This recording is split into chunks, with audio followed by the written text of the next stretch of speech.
Good morning, everybody. It is time for one of the final NFL Live Before locks of the regular season. Just a few weeks left to go here. And you guys know the deal. You're going to get 45 minutes of me building lineups and looking at our initial ownership and player projections. Then it's going to be Lofty and Ben on the deep dive, breaking down every single individual game on the slate, all the injury news, anything you need to know. And then the final hour and a half of the show, it is going to be Spags and Eric Lindquist giving you any kind of final breaking news updates, going over their final exposures, and also answering any final questions that you guys have. But now, let's go ahead and start looking at some of the initial player projections here and the ownerships. And if you could do me a favor, as you're coming in this morning, like the video, subscribe to the YouTube channel. It goes a whole long way to helping keep our content free, and it's only going to take you a couple clicks of the button. And also, while you're at it, download the Tails app. I've been posting a lot of betting content there, as well as everybody that you see here regularly on our YouTube channel post stuff up there.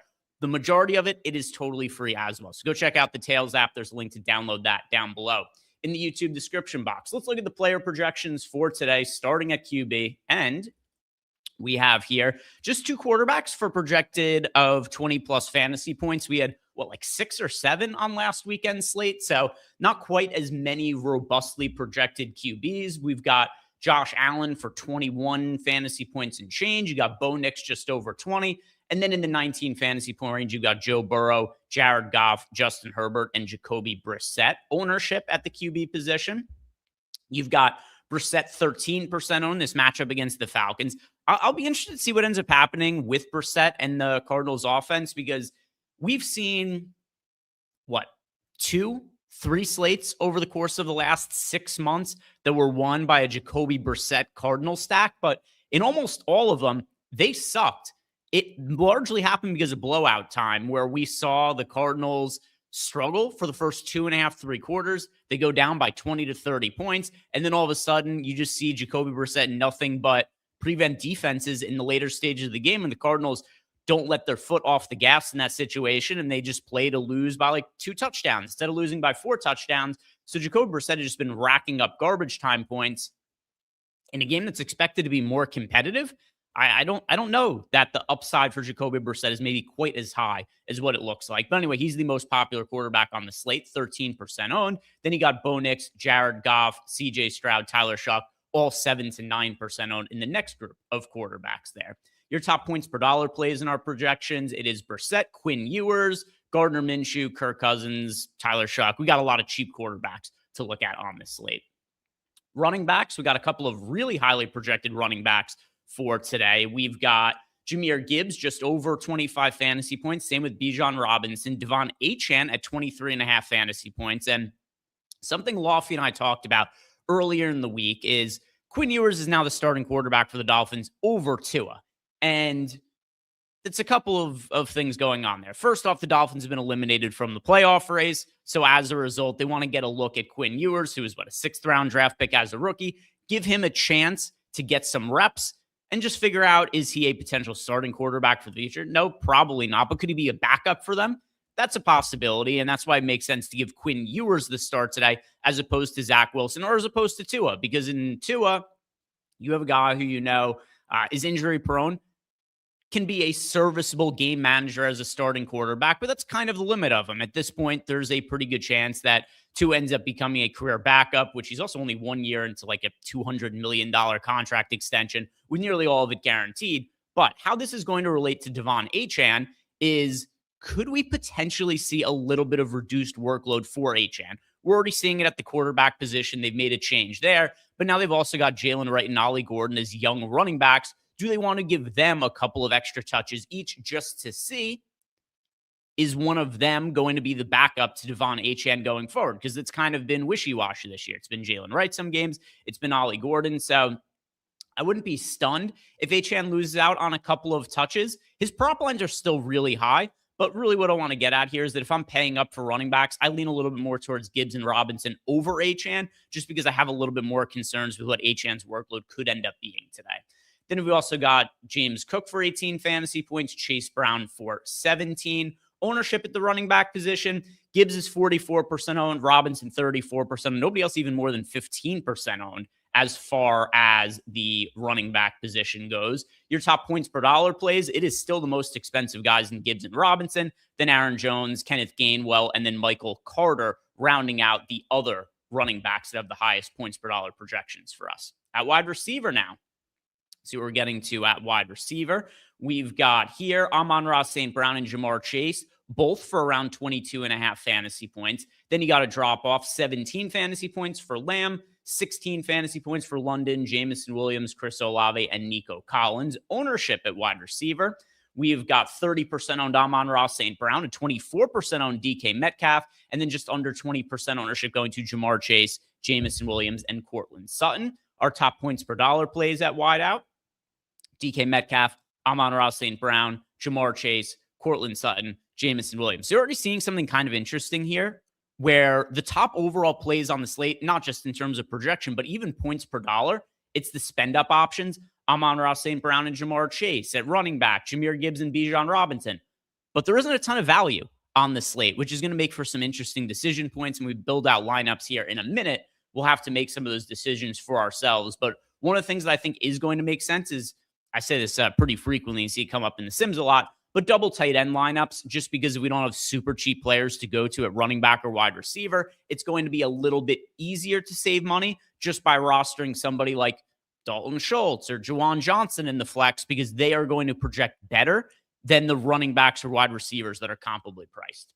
At tight end, you got Trey McBride at 18.8 fantasy points. That's about 5.5 fantasy points better than any other tight end on the slate. The rest of the tight ends just over 10 fantasy point projection: Kyle Pitts, Harold Fannin, Travis Kelce, Brock Bowers, Dalton Schultz, and Juwan Johnson. There's nobody massively popular at tight end. Fannin just under 20% owned, and then just over 10% ownership to Johnson, Schultz, McBride, and Kyle Pitts.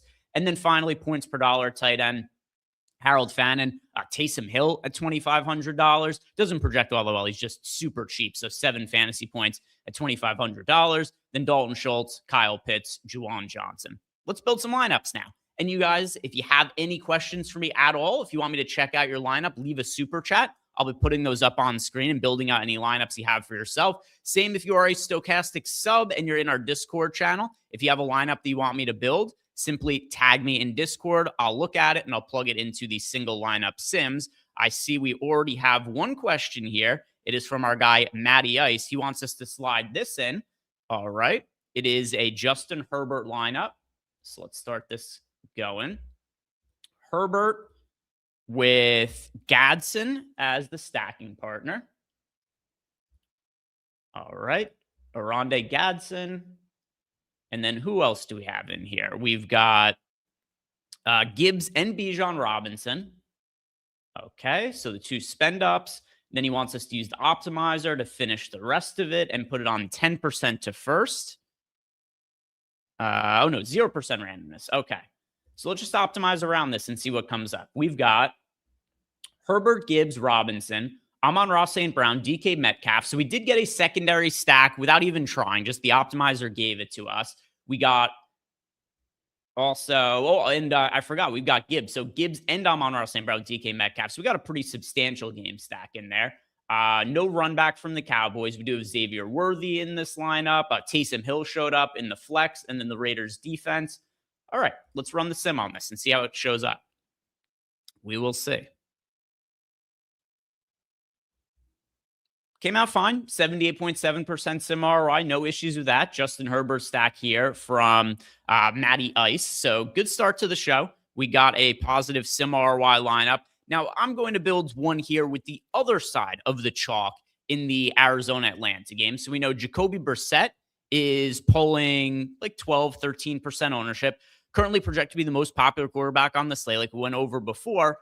But someone who I think is maybe getting a little bit overlooked is Kirk Cousins on the other side of the game. So Kirk Cousins is $4,800, absurdly cheap. I like the matchup from against the Cardinals. And then I think this is a way, too, that we could get exposure to this game, play a lot of the guys we want, but we're getting a third of the ownership on Kirk Cousins compared to what we're getting on Brissett. And Cousins is also $500 cheaper. So let's try a Cousins stack with that side of the game. I want to pair him with, let's pair him with London and Bijan.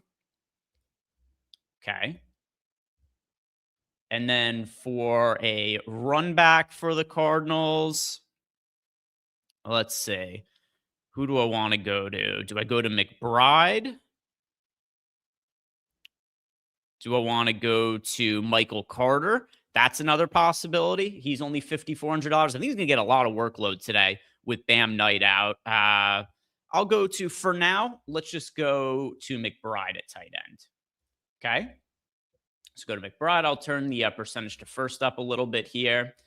All right. So we've got Cousins, Bijan Robinson, Drake London, Trey McBride. Might still have to go to Michael Carter at running back because I think we need some more cost-effective pieces. Let's plug in a cheap defense. I'll go to Jets are $2,100. They're our best points per dollar defense in here right now. So we'll just go to them to save salary. All right, so $49.50 left. Wide receiver. Let's plug in Metcalf at $5,400. We'll go Sutton at $5,700. I'll set this to 10% random, so just have the last two spots filled in. Who does it give us? We got Genty and Hawkinson. All right, so the total lineup, Cousins, Bijan Robinson, Genty, Drake London, DK Metcalf, Cortland Sutton, Trey McBride, TJ Hawkinson, Jets defense. Maybe we'll have to take Bijan Robinson out and do a double stack with London and Pitts. Maybe that will be a little bit more viable, and then we could go Carter as the run back and take McBride out. So this is okay, 29.9% sim ROI, but let's see if we do the other build instead. Take Bijan out, do the double stack with Pitts, and then we'll go Carter as a run back. This will be a little bit more affordable. And we'll take Hawkinson out. And this is, $7,300 for these final two spots. Let's see how this looks. It gave us Judkins and Jamar Chase was plugged into the lineup as well. All right, let's see if this sims out a little bit better without the Trey McBride salary. Much better. 105.2% sim ROI. Matt Corsetti, is Taysom a great option? No, he's definitely not a great option today. He's a playable option. He projects for 7 fantasy points at $2,500. I wouldn't call that great. I would say if you were in a pinch and absolutely need to save salary, you could plug him in at 1% ownership. I'm not dying to play him or anything, though. All right, we've got here Miami Mike wants to go a Quinn Ewers lineup. Well, Miami Mike is from Miami, presumably because it's in his name. So if he wants to play Quinn Ewers, I have to suspect there is a little bit of hometown bias here. Quinn Ewers, Devon Achane, Bijan Robinson. Okay. You've got Keenan Allen.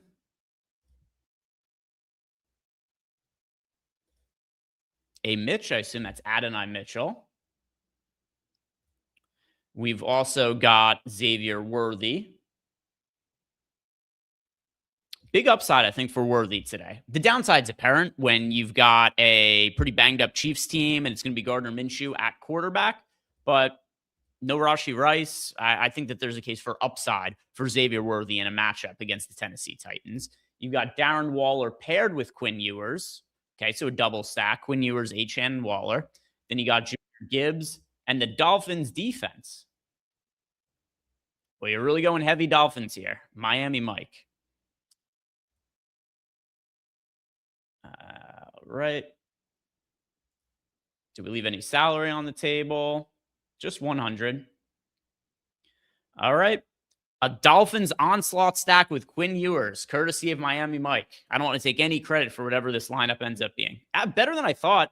13.3% sim ROI. I was pretty positive it was going to come out negative. So Miami Mike. Maybe there's more Dolphins players you could fit in your lineup. Let's see. Did we have any other super chats? No. So I'm going to go over to FanDuel and I'll build out a FanDuel lineup for you guys because I have a feeling that when we start to get more questions, they're going to be DraftKings oriented. Then people in the chat will be, hey, where are the FanDuel lineups? So we'll build a FanDuel lineup right now. Also, want to let you guys know, if you head on over to Tails, download the app.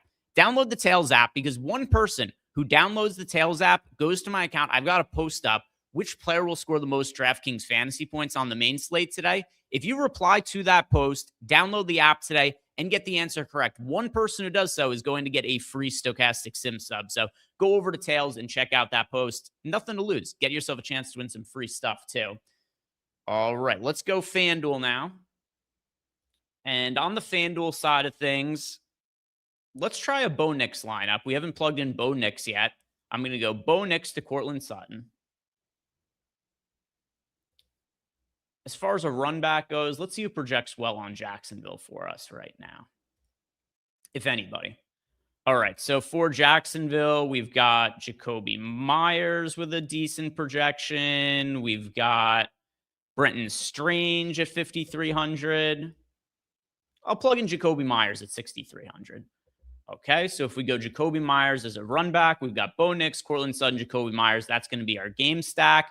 At running back here on FanDuel, let's just try the pay-up options. Let's see if we can get Bijan Robinson and Jahmyr Gibbs in the lineup and then just complete around these guys and see if this is viable. We got Bo Nix, Bijan Robinson, Jahmyr Gibbs, Jamison Williams, Cortland Sutton, Jacoby Myers, Dalton Schultz. We got Estime in the lineup, whatever. He's super. I don't love it, but he is super cheap if you absolutely needed to save salary. It's kind of the opportunity cost of playing Bijan and Gibbs in the same lineup. So let's run this, and then we'll try taking Estime out and rerunning it and seeing what shows up. Or who knows, maybe this will have a really high sim ROI, and it's just something that we should be rolling out. Yeah, all right, 105 sim ROI. Not going to complain with that. So estimate only 4K on FanDuel. All right, let's take some of these pieces out and just re-roll it. Take out Robinson and Gibbs. I'll leave Jamison Williams in. I like him on FanDuel. All right, so let's complete it around these guys. Gibbs, Achane, Juwan John still gave us Estime. Just jamming the Saints for us here. Let's see one more time. Maybe this lineup is just destined to have Audric Estime in it. Yeah, apparently that's the case. All right. Well, it had a 108% sim ROI, so I'm not going to complain about that. Not going to complain about that at all. Let's build out one more FanDuel lineup with a different quarterback, and they'll move back over to DraftKings. Let's try Joe Burrow. So we've already built out a lineup, courtesy of Miami Mike, a Quinn Ewers stack. Let's try a Joe Burrow lineup with Jamar Chase. And we could throw in Achane as a run back here. I don't really think you need to have a run back in these lineups, but meaning Bengals lineups. But let's try one with Achane here. Burrow, Achane, Jamar Chase. So really expensive so far. Really expensive, but also kind of contrarian. 4% owned Joe Burrow, 9% owned Devon Achane over on FanDuel. Chase a little bit more popular at 14%. What if we just filled it in around these guys? Is Estime going to be in it again? He is. Boy, Optimizer. Loving Estime over on FanDuel. Burrow, Achane, Gainwell, Chase, Jamison Williams, Wan'Dale Robinson, Kyle Pitts, Audric Estime, Titans defense. See how this comes out. Another really good one, 123.8% sim ROI. All right. Apparently, we need to be playing some Estime over on FanDuel for this slate. Also, if you guys haven't done it yet, do me a favor, like the video, subscribe to the YouTube channel. I'm going to be here building lineups with you guys for the next 25 minutes or so before handing it off to Ben and Lofty on the deep dive. Back to DraftKings now, and who have we not? You know, we haven't done. We haven't built out a game stack that I really like. Lions and Steelers. I don't really like stacking it with Rodgers at quarterback. I do with Jared Goff. And so many of our top projected points per dollar players and owned players do come from this game. We've got Amon-Ra St. Brown. We've got DK Metcalf. We've got Jahmyr Gibbs. Let's put all of these guys in the same lineup.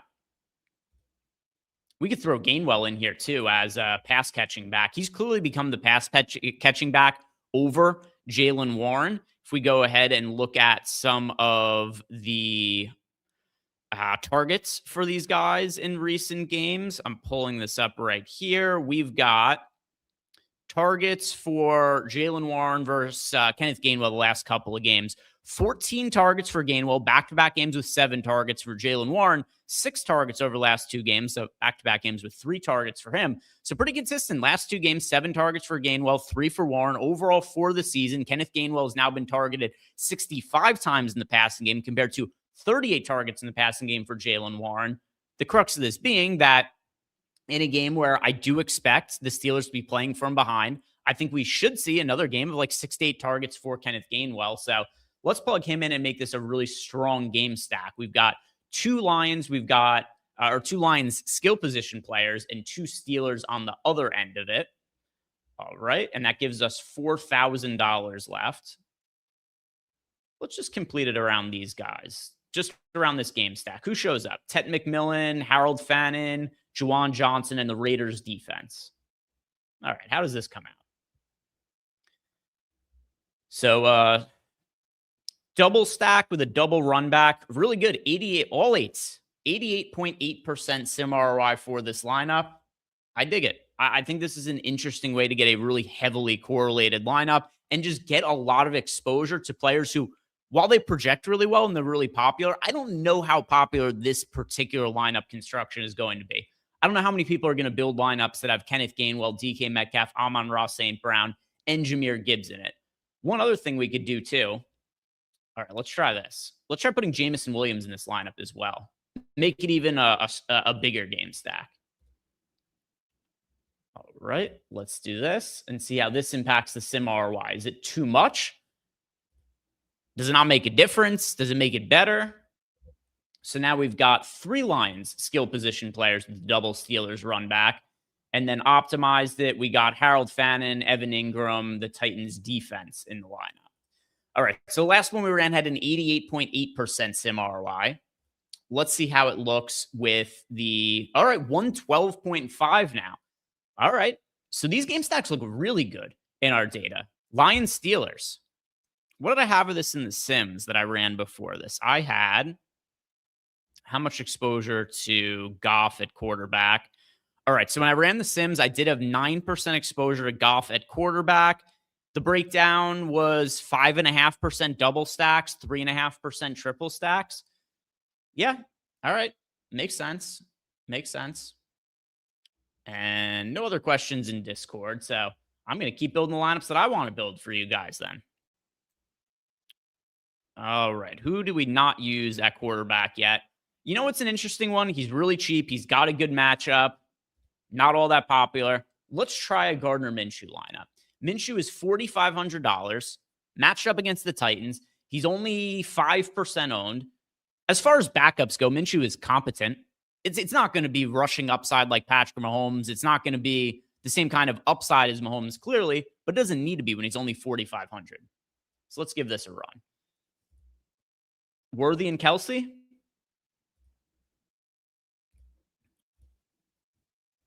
Yeah.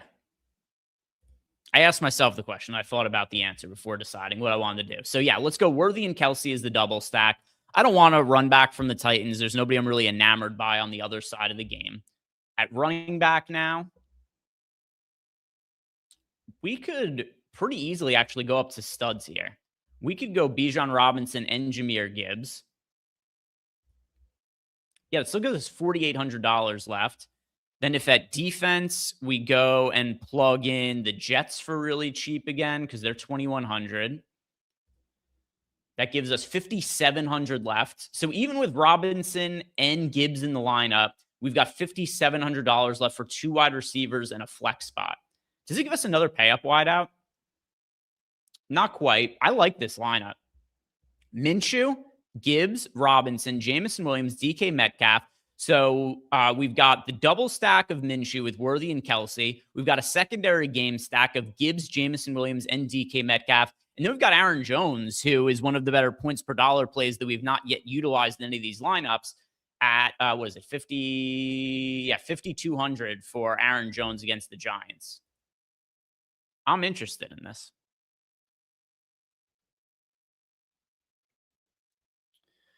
$88.9% sim ROI. Okay. All right. Tom Chambers says, I just made $3 2 minutes ago. I asked for Detroit onslaught. Now my message is longer. All right. Well, Tom, I didn't see your message in chat, but I'm happy to acquiesce. And thank you very much for the super chat. Those lineups are looking pretty good. We've got Ali DeRoche wants to go with this lineup here. Who is it? Baker Mayfield. Okay. We've got Baker Mayfield at QB. Gibbs and Bijan. Okay. Then we've got Justin Jefferson. I want to try JJ McCarthy lineup. We haven't done that yet. I know Lofty liked those earlier in the week, talked me into them a little bit, but I agree. I think it's a very buy low spot for Justin Jefferson. He's 6K against the Giants. You're not going to find more favorable price point on him in a better matchup probably ever again for the rest of his career. So I'll try a Justin Jefferson stack with JJ McCarthy after this as well. Jalen Coker. Okay. Tight end, Juwan Johnson. Double tight end, Johnson and Gadsden. Okay. And then at defense, you've got Tennessee. Tennessee Titans defense. All right, let's see. First look, we've got Baker Mayfield to Emeka Egbuka. You've got Jalen Coker as a run back. All right. I don't know how well this is going to sim out. Egbuka does not project well for us. Yeah, 14.4% sim ROI. I do think that as far as Baker Mayfield goes, he's fine to stack. I would personally much rather stack him with Mike Evans than Emeka Egbuka. So we saw a really strong start to the year for Egbuka, but then what ends up happening is defenses start to hone in on him a little bit. His efficiency fell off the table in a massive, massive way. You look at some of the recent games for Egbuka before the Buccaneers pass catchers got healthy. Against the Bills, 9 targets for 40 yards. Against the Rams, 8 targets for 32 yards. Against the Cardinals, 8 targets for 42 yards. And against the Saints, 9 targets for 15 yards. Now, Chris Godwin and Mike Evans are back healthy. And as a result, you're just not going to see as much volume go to Egbuka. I'm sure he's going to be more efficient now. But the number one wide receiver and the guy I want to be playing from the Buccaneers as a pass catcher, it's Mike Evans. He got double-digit targets last week. That was even though he played slightly reduced snaps. I thought he looked really good. So if I'm going to be making a Baker Mayfield stack, I would rather it be with Mike Evans. And my preferred run back is going to be Tet McMillan over Jalen Coker as well. Lineup still came out positive, so not the end of the world. But I do think those little improvements could make it sim out better. All right, we have here a FanDuel lineup from Dustin Stringer. Looks like he's got Audric Estime in this lineup as well. Dustin's lineup, it is a Jared Goff stack. So we built Jared Goff lineups over on DraftKings, but haven't done it on FanDuel yet. So we'll see how he sims out on the FanDuel side of things. You've got James Cook and Tony Pollard. Okay. Pollard. I don't love Pollard for this slate. Not unplayable. Just don't prioritize him as a top running back for me or anything. Amon-Ra St. Brown and Jameson Williams with DK Metcalf as a run back. Right. Jameson Williams. And then at tight end, you've got Darren Waller. Boy, a few lineups today we've seen so far with Darren Waller, even with Quinn Ewers with him at quarterback. Estime and the Saints defense.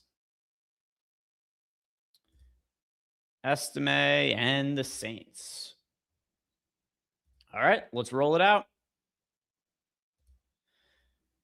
Uses all of the salary, no dollars remaining. Fairly contrarian. You've got 8% on Tony Pollard, 11% on James Cook, 2% on Darren Waller, and yes, still a positive sim ROI, 49%. So Dustin, looks like he built a relatively contrarian lineup that's simming out well there. We've got Michi. Michi wants us to build a DraftKings lineup, and here we go. This is a JJ McCarthy lineup, so I am not going to have to build one of my own from scratch. You guys have already got one built out for me. JJ McCarthy, Aaron Jones, and Bijan Robinson. And then you've got Justin Jefferson at wide receiver. You also went with, who were the other wideouts? DK Metcalf and Xavier Worthy. There's a lot of boom-bust players in this lineup in a way that I like. Xavier Worthy, really high ceiling for today, pretty low floor. DK Metcalf, kind of always really high ceiling, somewhat low floor. I like some of the home run shots in this lineup. I don't like Pat Freiermuth quite as much at tight end. He's the inverse of that. He's kind of like low floor and low ceiling. And then Gibbs. All right, so you got a full-on secondary game stack here of the Lions and Steelers game. And then you went with the Texans at defense. I think the lineup would probably be better without Pat Freiermuth. I think there's ways that we can improve this. Let's run this. And then I just want to see if we take out the Texans defense and Freiermuth. All right, 10.7% sim ROI. I know the Texans, you just look at it on paper, great matchup for them against the Raiders. If you got the salary and want to go up to the Texans defense, cool. I'm not going to argue with you on it. But in general, I do not love spending up for defense. And I think we're going to get a higher sim ROI just by taking out the Titans defense here and then upgrading Pat Freiermuth. All right, so Fannin and the Jets defense, just that 2-for-2 swap. I bet this is going to make the sim ROI way higher. Yeah, 50% instead of 10%. Just something to keep in mind about spending up for tight ends. What do we got next here? Oh, another one for Miami, Mike. This is a Tyler Shuck lineup. So he wants to go with a different lineup away from his clearly biased Miami Dolphins onslaught stack. Although we still got Devon Achane in the lineup, so we still got some of his guys in here. All right, Achane. We've got Bijan at wide receiver, Olave and Adonai Mitchell. I think Mitchell was in the last lineup as well, if I recall correctly. And then you've got Xavier Worthy. Tight end, Juwan Johnson. And then you got Estime in the flex. And then we've got $2,700 left for defense. So let's just filter by show affordable player. What defense projects the best that we could fit in here? The Titans at $2,500, although we've already got Xavier Worthy in the lineup, so I don't want to play the Titans defense. So next best lineup projected, it would have the Falcons there. And yeah, correlates a little with Bijan. There's no Cardinals players on the other end. So let's go with the Falcons defense instead. All right. What do we got here? 6.5% sim ROI. What can we do to improve this? Shuck, Olave. This is a crazy Saints line. This is just a lot of exposure to the Saints. You've got Estime, Juwan Johnson, and Chris Olave. It's a Shuck triple stack. I think that's what's hurting you here. It's just a little bit too much exposure individually to the Saints offense for one lineup. All right, what does Rodney have for us? Another J.J. McCarthy lineup. Let's give it a whirl. J.J. McCarthy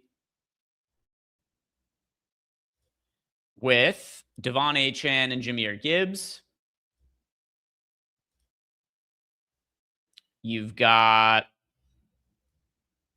it says 8D. I assume you mean Adonai Mitchell there. Help if I could spell Mitchell correct.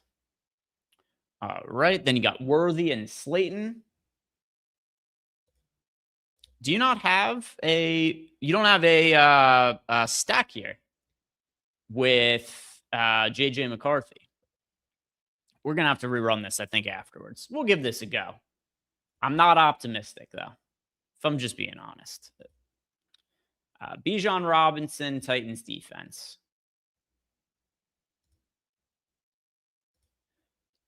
Very stars and scrubs. Also uses too much salary. Unless I missed something here. Okay. McCarthy, Achane Gibbs, Adonai Mitchell, Worthy Slayton, Bijan Robinson.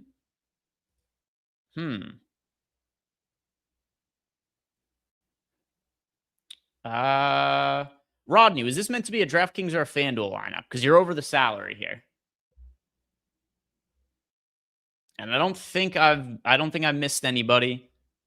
Just doing the side by side. McCarthy, Achane Gibbs, Mitchell, Worthy Slayton, Juwan Johnson, Bijan Robinson, Titans defense. Let's see. Is there a different defense that fits instead? Are there any min price defenses today? The Raiders. All right. It's the only defense that makes the lineup work. So let's plug it in.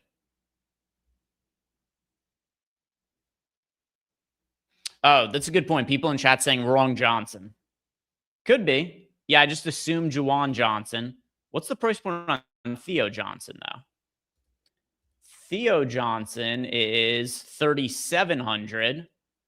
That still doesn't give us enough. Even if we put in Theo Johnson instead, that's still not enough salary to fill out with the Titans defense. Okay, Rodney says Raiders defense. Yeah, it is a DraftKings lineup. Okay, so yeah, it ended up coming out sim negatively. So let's make some changes to this. I think we can make good JJ McCarthy lineups. It can't be a naked JJ McCarthy lineup though. Let's plug him in with Jefferson. It's going to make a big difference having Jefferson in the lineup. Let's take some of these pieces out.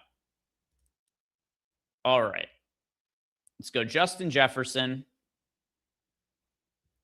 Let's go to the Jets defense. It gives us $3,300 left for a wide receiver and a tight end. We might have to get off of Achane in this lineup. Let's see what happens if we press complete the lineup, though. Yeah, Pat Bryant and Evan Ingram. All right, let's try to take Achane out.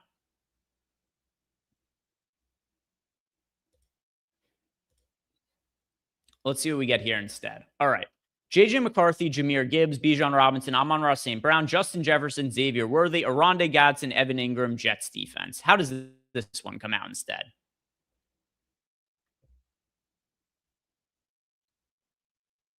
Okay, there we go. We got it positive. Justin Jefferson with JJ McCarthy. It's going to be hard to have lineups with JJ McCarthy just naked that are going to, I think, sim out all that well. Also, it's going to be hard to, build lineups that go over the salary. But I've said this before, when people submit lineups that go over the salary, if you have figured out how to do that on DraftKings or FanDuel, shoot me a DM. That would be a massively valuable skill to be able to know how to do. All right, T. Willis, a FanDuel lineup. Let's head over to the FanDuel side of things. This is a Tyler Shuck lineup. Shuck, Bijan, Gibbs, Jameson Williams, Olave, Sutton, Johnson, Estimate, Titans defense. And then also says he has extra characters left. So thanks and love all the content. Thank you. Thank you, T. Willis. I do appreciate it. And thank you for supporting. For everybody else who wants to support us here, like the video, subscribe to the channel, download the Tails app. That's another free thing you can do that is massively helpful. And then if you do want to sign up for any of the packages that we have here at Stochastic, the links to sign up are down below in the YouTube description box. We've got here from T. Willis a Tyler Shuck game stack. So let's go with him. We've got Bijan and Gibbs at running back. And then at wide receiver. One thing that has been interesting in these lineups we've built out, I don't know if you guys have taken note of it, but pretty much every single lineup that somebody submitted today, they're going to Bijan, Gibbs, and Achane at running back. Nobody's been spending up for a wide receiver. We haven't seen Jamar Chase in lineups. So I think that's pretty indicative of where the field is going to be going for today. Lots of spending up at running back, not a lot of spending up at wide receiver. We've got Cortland Sutton, Juwan Johnson, and Estimate. Also, Estimate might end up being more popular than we're projecting on FanDuel because he's showing up in almost all of your guys' FanDuel lineups. Super cheap at $4,900, and obviously good matchup against the Jets as well. More of a FanDuel-specific play compared to DraftKings, but just interesting. Didn't expect to see him in as many of your guys' lineups as he's been. All right, so this is going to be a Saints triple stack with Tyler Shuck. Still came out well. So the triple stack we tried running on DraftKings did not sim out well. It did on FanDuel. I think part of that is because of how cheap Estimate is on FanDuel. Juwan Johnson's also pretty cheap over on FanDuel, but the triple stacks for them seem viable on the FanDuel side of things, whereas they weren't on DraftKings. Let's see. We've got T-Koa wants a Quinn Ewers lineup. Somebody else wants to try to play Quinn Ewers today. I'm going to once again try to advise you guys against it, but if you guys want Quinn Ewers, who am I to say no? Achane and Bijan. Also, Quinn Ewers lineups.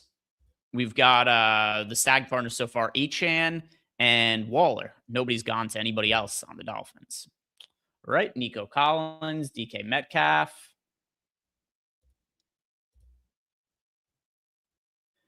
And then we've also got, oh no, Darren Waller's in this one too.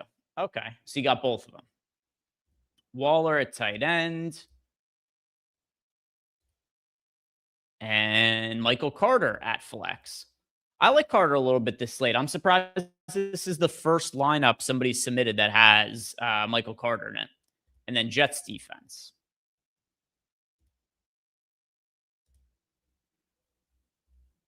Let's give this one a run. And then, by the way, guys, only 5 minutes left for me to go before Lofty and Ben are going to be here. 25.6% sim ROI. So if you guys would not mind, hold off on any more of the super chats you have until those guys show up, because I'm going to run out of time to plug in all of your lineups here, because we got a few outstanding here, and that'll probably take us right until the end of this portion of the show. But Goody has got a Kirk Cousins lineup. I think we've built lineups with all of the viable quarterbacks so far today. I think so, anyway. Oh no, actually, we didn't do a no. There's a bunch we haven't done. Nix that. We didn't do a Jacoby Brissett lineup, who's the chalkiest QB on the slate. We just talked about some of the lineups with him. Bijan Robinson, RJ Harvey, Drake London. You've got Jefferson with Metcalf and Pitts.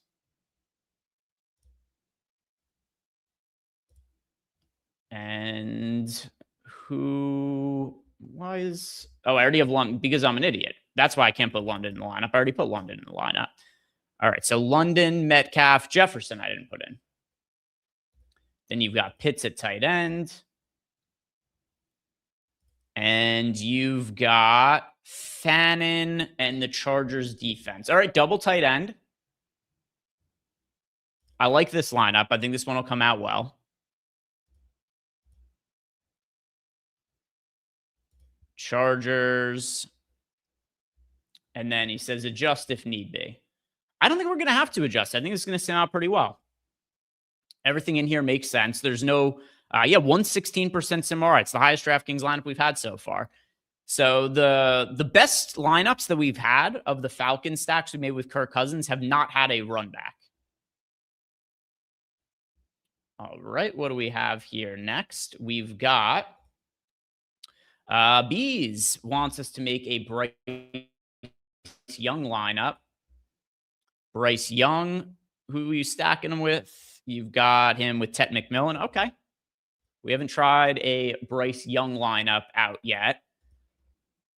I don't think I had much exposure to Bryce Young, if any, in the Sims. I didn't have exposure to. I had 1 out of 150 lineups with Bryce Young.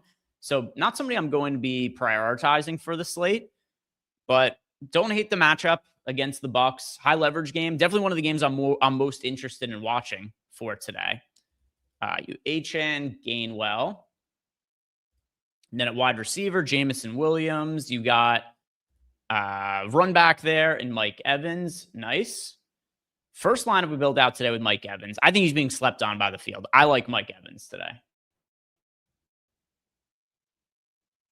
And also, just considering his price point, the fantasy game he had last week, how many targets he got, I'm surprised that $6,300 he isn't more popular. Maybe that'll change as we get closer to lock, but it's one of my favorite lower owned plays. He's not totally contrarian, but not all that popular either. Fannin, and then you've got Metcalf at the flex. Who'd you go with at defense? You have the Titans. All right, let's run this out. Then we got Dimichi's lineup next. 62.5% sim ROI. Okay, that's solid for a Bryce Young lineup there. I don't have any issue with that. See, for Dimichi, it is a DraftKings lineup. JJ McCarthy again. We're starting to see a lot of people building out JJ McCarthy lineups now. Achane and Robinson. McCarthy and Metcalf. Jefferson as your stacking partner with McCarthy, and then Metcalf. Got Amon-Ra St. Brown. All right, one of our only lineups with a spend-up wide receiver so far today. Got TJ Hawkinson for a double stack. I don't think the McCarthy lineups have to be double stacks. We saw before the naked lineups of his not sim out all that well. I don't really like Pat Fryermuth for today. Uh, at what do we got him? $2,800. I think there's better tight end options. And then the Raiders defense. All right. So JJ McCarthy double stack. Let's see how this looks with TJ Hawkinson. 63 point. All right. Solid again. We're in a groove with good lineups now. Another one from Dustin. Joe Burrow. Bucky Irving. All right. So we're getting to some really different looking players here. It's a FanDuel lineup for Dustin. Okay. Over to FanDuel. Joe Burrow. And almost keeping the streak alive where almost every single FanDuel lineup, somebody has Audric Estime in it. Irving, Estime, Chase is the stack partner. And then you've got Sutton, Jameson Williams.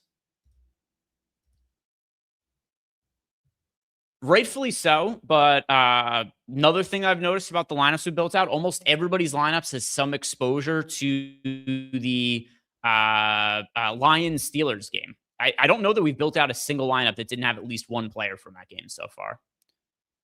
At tight end, you've got Darren Waller. Hampton at the flex. All right. And then you've got the Saints defense. Joe Burrow, Bucky Irving, Audric Estime, Jamar Chase, Cortland Sutton, Jameson Williams, Darren Waller, Amari and Hampton, Saints defense. I don't think any of the individual players are terrible in this lineup. You might just have, negative 4.3% somewhere. Too many contrarian players. Like instead of going to Bucky Irving, just play one of the chalkier running back because he's actually comparably priced to like Bijan Robinson and to Devon Achane and Jahmyr Gibbs over on FanDuel. He's marginally cheaper, but not enough to offset. Like, look, he's projected for 14 fantasy points. Those guys are projected for almost 10 more fantasy points than him at a similar price point. That's going to really drag down any lineups that have him if it's going to forego the other guys. Shakir, honestly, my favorite guys. All right, I'll be honest. I can't lie. It would be funny if somebody asked a question, just said, "Can you lie and say who your favorite player?" But only if you're lying. Lie about your favorite players at each position. I will answer honestly. All right, so favorite guys at each position for me as of now: Kirk Cousins at quarterback, and also this is relative to ownership. This isn't necessarily me being like Kirk Cousins should be projected for the most fantasy points.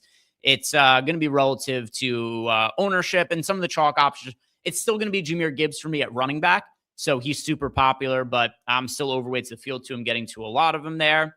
At wide receiver for me, that is going to be DK Metcalf. And then at tight end, that for me is going to be,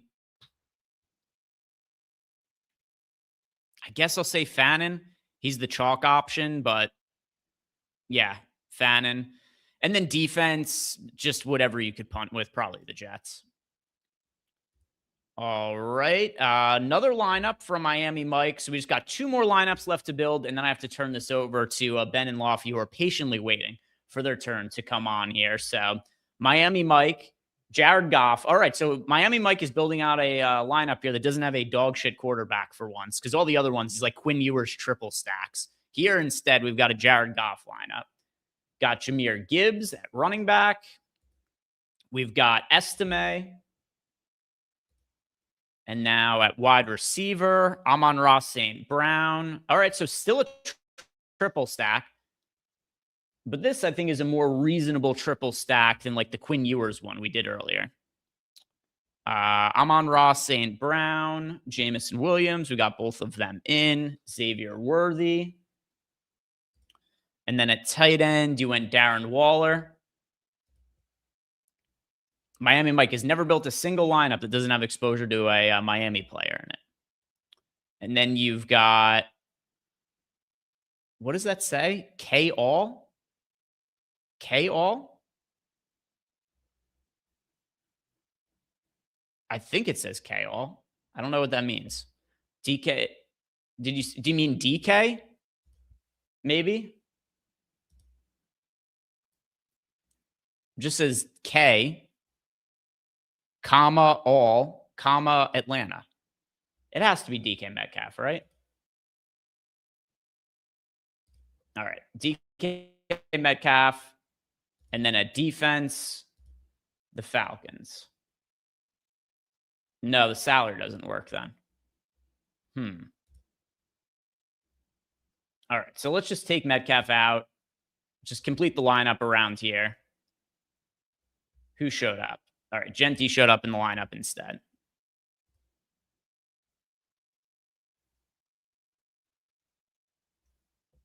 Oh. Okay. Well, it was Keenan Allen. Okay. Keenan Allen. All right. I've never seen Keenan Allen's name spelled K and then a comma and then A-L-L. All right. Keenan Allen at flex. So let's run this again. But now, okay. So you had Estime here at running back.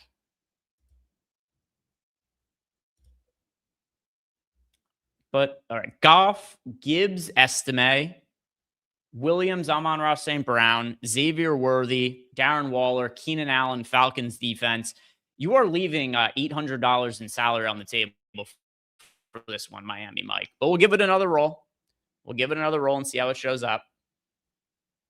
Negative 12.6. All right. Final lineup of the day. We can't go out on a negative 12.6. So hopefully Kenneth's lineup here is going to look a little bit better. For Kenneth, we've got here Bryce Young, Bijan Robinson. Bryce Young, Bijan Robinson, and Achane. Achane, Bijan Robinson, Wan'Dale Robinson, and Jamison Williams.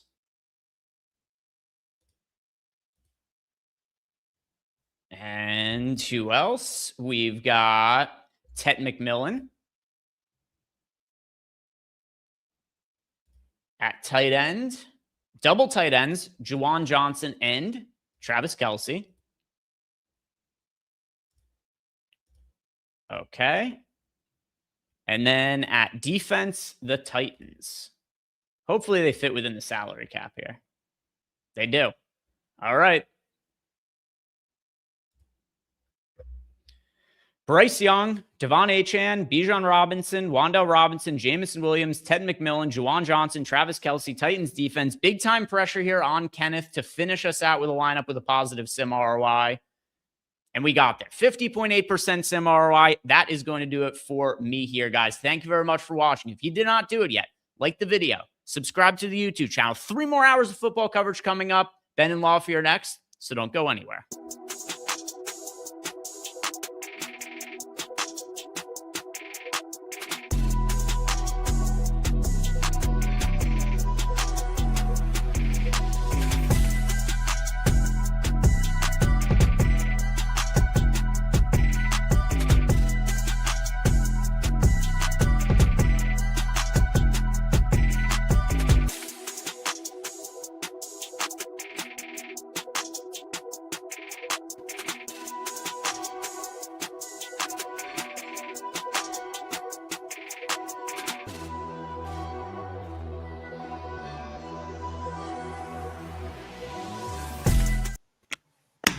Yo, good morning, everybody. Welcome to the Stokastic.com NFL live deeper dive. Live before, I guess it's all the same thing, right?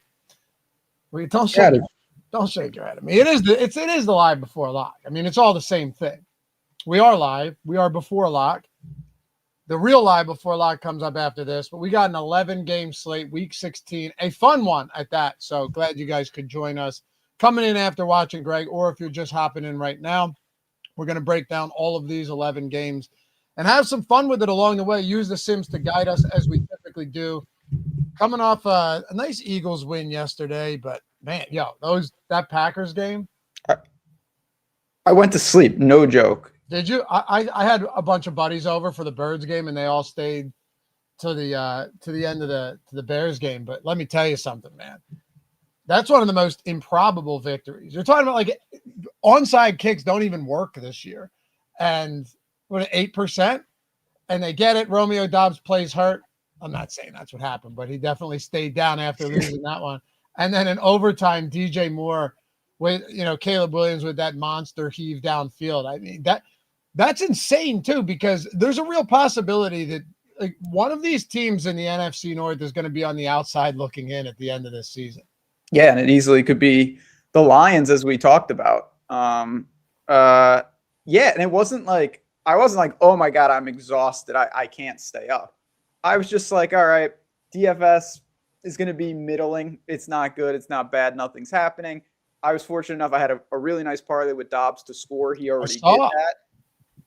And then I woke up and I had bet the Packers and I looked at the balance and I was just like, I knew something didn't make sense, but never in my life did I think. That happens to me all the time. I just did not consider the Bears to have a chance, honestly. And then I looked at the highlights. They're the team that every year there's one or two teams where it seems that no matter what, they get the breaks. And credit to them, they're making their luck. But how are they doing another improbable victory? I know, man.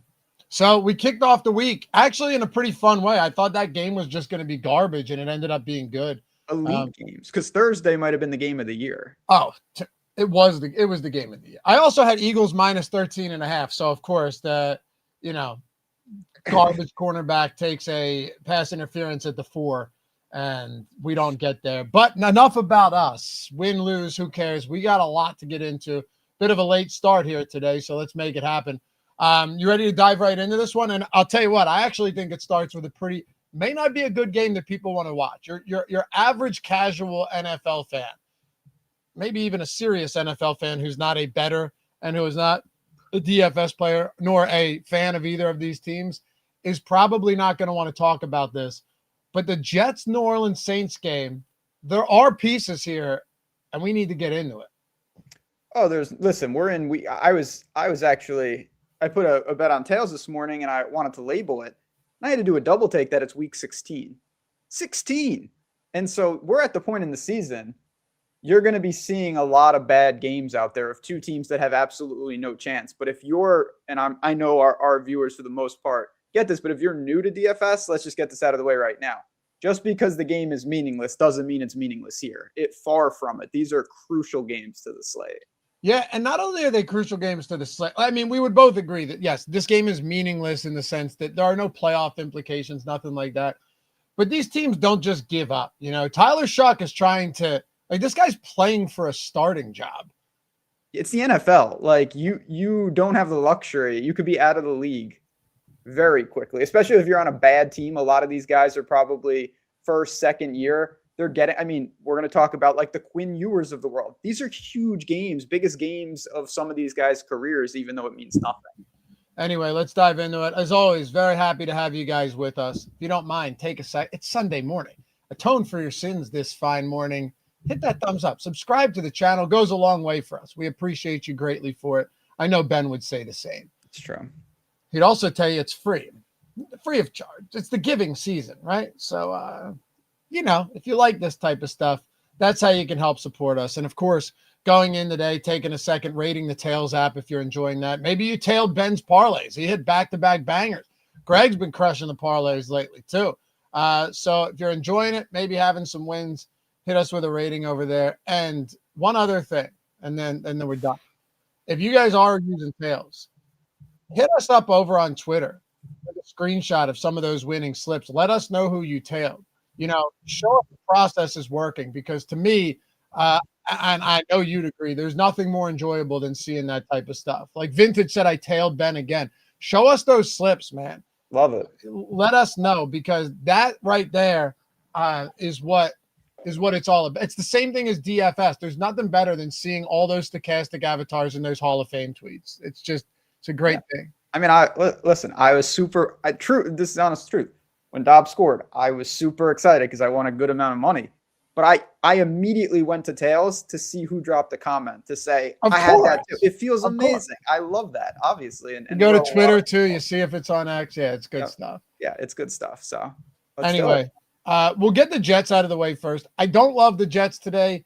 I mean, if there was possibly an argument to be made outside of like Jets defense, which at a dirt cheap price point, I think is perfectly fine. Do I want 24%? No, because I'd rather spread defense around a little bit today. But what do you make of guys like Breece Hall and Adonai Mitchell? I know that they have a very low implied total. The Saints aren't good, but their defense isn't like straight garbage. And these guys are both getting pretty little ownership. We are technically under the field here on both of them, but just knowing how much ownership is going to come in onto a few specific running backs, I don't want to just ignore some of these guys. And that isn't me saying that I want to get to a lot of Breece Hall, but there are a couple of other running backs in this range that I think are going a little bit overlooked. Breece Hall and Adonai Mitchell, two guys in a range where other running backs and receivers are going to be a lot more popular. Do you think a pivot makes sense here to get some leverage, or do we look elsewhere? Yeah, I mean, I think that's just kind of how you have to properly label what the Jets are. In my mind, they're pivots, off plays that I think are objectively better at the same price point. That doesn't mean you ignore them. They're not focal points of what I'm trying to do, but I don't think it's impossible, with a Breece Hall that the volume could be there. With Mitchell, it's the same thing. You look at the targets, healthy amount of targets. I'm not excited about playing these guys. And if I happen to not get to them, I wouldn't be super distraught, but I do see some utility. There's no chance that I get to any type of stack. No. It's going to be a jet here, a jet there, if anything for me. That's where I'm at right now. And look, I'm never against playing cheap quarterbacks, but the problem that you get to when you run into a Brady Cook, and we'll talk about Quinn Ewers. I was listening to Greg's show this morning before we went live. I caught almost all of it. A lot of people seem to like Quinn Ewers as these cheap stacks. The question I have for these people, and it's not rhetorical, like a genuine question, is if that's the case, are there is going down to the bottom of a $4,200 Brady Cook or a 4K Quinn Ewers, is it worth it when you have other guys who are to some extent a lot more proven than them at like 4,700 or 4,900 or even 5,200? I don't know if that additional handful of hundreds, right, in savings is enough for me to do it today. But what I think is happening, Ben, and like I'm not trying to jump ahead of ourselves here, but it applies to the whole slate. I think what's happening is that people see that matchup against Cincinnati or something like that, and it's just, it's hard to say, well, he might not be good. He may be a 7th round rookie, but Cincinnati's defense isn't good. Yeah, I mean, there's always you can make the case either direction. I think there's always a case of the unknown. There's a chance one of these guys is amazing, and we'll look back, be like, can you believe that's how it all got started? But more likely than not, these are guys that when you look at their Wikipedia in 2 years, it's like, oh yeah, he did have 2 starts that 1 year, and he's out of the league. You've got guys. You just mentioned like mostly everyone for the no joke. If you go back and look at the Cleveland Browns starting quarterback history over the last 20 years, you need to carve out time in your day to get to the bottom of that list. Yep. There are so many guys like that you forget started here or there. And to your point, you've got guys, playoff CJ Stroud, Bryce Young, guys that have had, are they the best quarterbacks in the world? No, but they're starters, and they've been starters, and they know what they're doing. Only $1,000. So it's tricky to make that case. I'm not making that case with the Jets. That's for sure. All right. Well, on the other hand, with the New Orleans Saints, I kind of like some spots here today. I've seen a lot of talk about Audric Estime at $4,900 on FanDuel. I get it. He's extremely cheap. Evan Hull, I assume, is still worked in there. I wouldn't be surprised if they just split. But the one spot I'm a little surprised we're not getting that much of is Chris Olave. You're talking about a team that has no Alvin Kamara, no Devin Neal. And you might be like, well, how does that relate to the fact that it's a wide receiver? Well, it's just 2 guys that had been involved in the passing game and had been pretty decent. I think it's fair to say Devin Neal was not playing all that poorly at all, honestly, before getting hurt. It's not like he was super efficient, but they were using him a lot. And then you also have no Devon Vele, which I think is probably the biggest thing here, right? When you talk about Vele, he's not, he wasn't a 10 target per game guy, but since he came over to New Orleans, he was getting significant work in this offense. So you remove him from the offense, and Mason Tipton, I expect him to play, but he's dealing with an illness and, didn't practice on Thursday or Friday. I think he got like a limited on Saturday, but point remains, you're talking Mason Tipton, Kevin Austin. These are the guys behind Chris Olave today. So for Juwan Johnson and Olave against the Jets defense that just coughed up 330 to Trevor Lawrence, who's objectively better with a better offense than Tyler Shuck, but still you wouldn't need that type of production. I do like a couple of pass catchers from the Saints today based on the idea that there's really nobody else to go to here. Yeah, they're out of options, and they've been, I've said this all season, I think one of the most competent bad teams out there. You've said it all year. Yeah, you're right. And the one thing that's interesting, you talked about the backfield. The other piece of that puzzle is Tyler Shuck looks more than comfortable of running. He could lead the team in carries today. There's no doubt about that. And so that's giving you some real upside there. If you do go to that, I'll have some New Orleans. I'm comfortable with them. It's a cheap stack if you want to do it.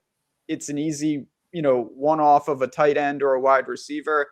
I'd say the backfield is the least enticing piece of that puzzle, just because I have a feeling that none of them are going to get there in any conceivable way. I don't think it's impossible that Estime gets there, but you have a team that's definitely in the mix. I think you could make a case for the Saints defense, even though that price point is a little much, but the Saints are not irrelevant this year, and it's because of the price points.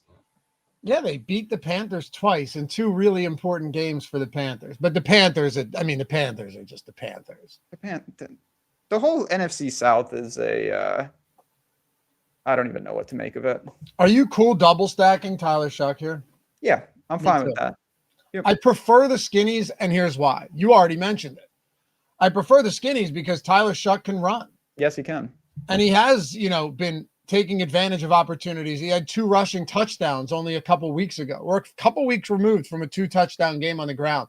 So I prefer the skinny, whether it's Juwan Johnson or Chris Olave. And I don't mind just sprinkling those guys in as I see fit. I honestly don't hate the Saints today at all. I don't expect 30-point output on offense, but I don't think you need it either at these price points, particularly a 4K Juwan Johnson.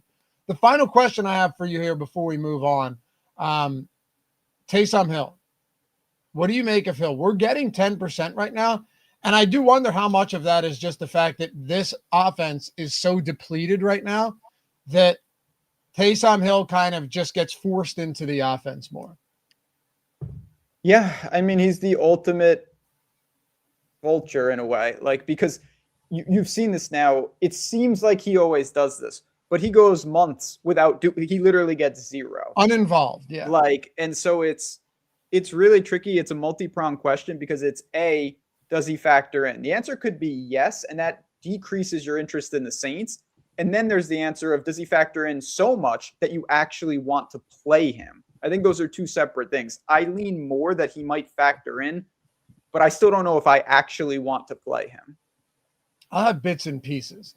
He's so cheap that is the thing right there. Like I have some Burrow Chase stacks with I just posted a bonus perfect lineup over on Tails for the perfect lineup video. And I posted that right before we went live. And it's I don't know if I play that identical lineup, but it's a pretty decent idea of what you can do. It's Burrow with Chase, with HN, yeah.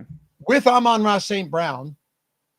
And then it has the Darnell Washington completing the secondary stack, or as you like to call it, a twist. And then it has Taysom Hill in it too. So it has 2 essentially minimum salary tight ends. And then you just load up everywhere else. I believe Xavier Worthy as well with no Rashee Rice today. So yeah, there is an angle there where it's just he's cheap enough to where if he scores and has a handful of decent opportunities on the ground or even as a receiver, it could be enough. But that's really all it comes down to. He's sketchy. He's always sketchy for sure. All right. Should we talk about Minnesota? Sure. All right. Well, you got the Minnesota Vikings today on the road against the New York Giants. You know, people always hate going to Aaron Jones, and I really don't blame them. It's not been a great year, and his price continues to decline, but his fantasy production hasn't been there. You know, similarly, Kenneth Walker, and then he just explodes and looks amazing on Thursday night, where like you're not getting rewarded for playing Kenneth Walker on a showdown slate. You know, and even if you played him at captain, it didn't matter because you needed Puka's 225 and 2.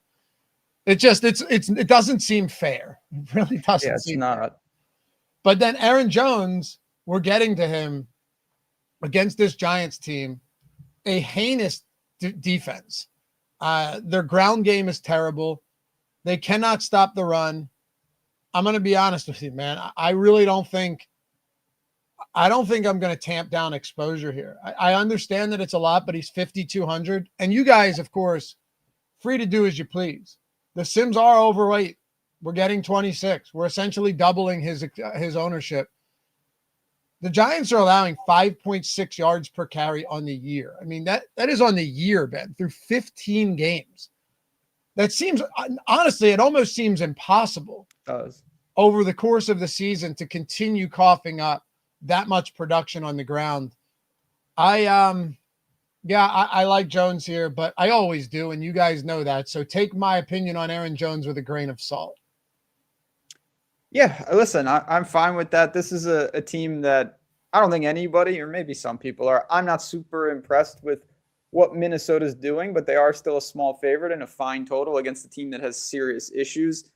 And Aaron Jones, I think, it doesn't mean that you automatically start to run good, but I would say he's run objectively poor in some of these games. He's been close to breaking through. Some stuff happens. They get phased out. Mason has vultured at times. And then, you know, I don't even want to say bury the lead, but Chad is already ahead of the game here. Will Justin Jefferson finally score a touchdown? Hopefully the answer is yes, because he was the first person in my anytime TD parlay today.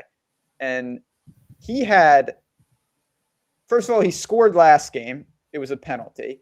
He had about 4 or 5 more end zone targets. They are trying to get him the ball, and his price has continued to get into a range that we're not accustomed to seeing. So I am completely fine with that. My biggest question for you, do we put it all together with some type of McCarthy stack, or do we just take pieces of the Vikings?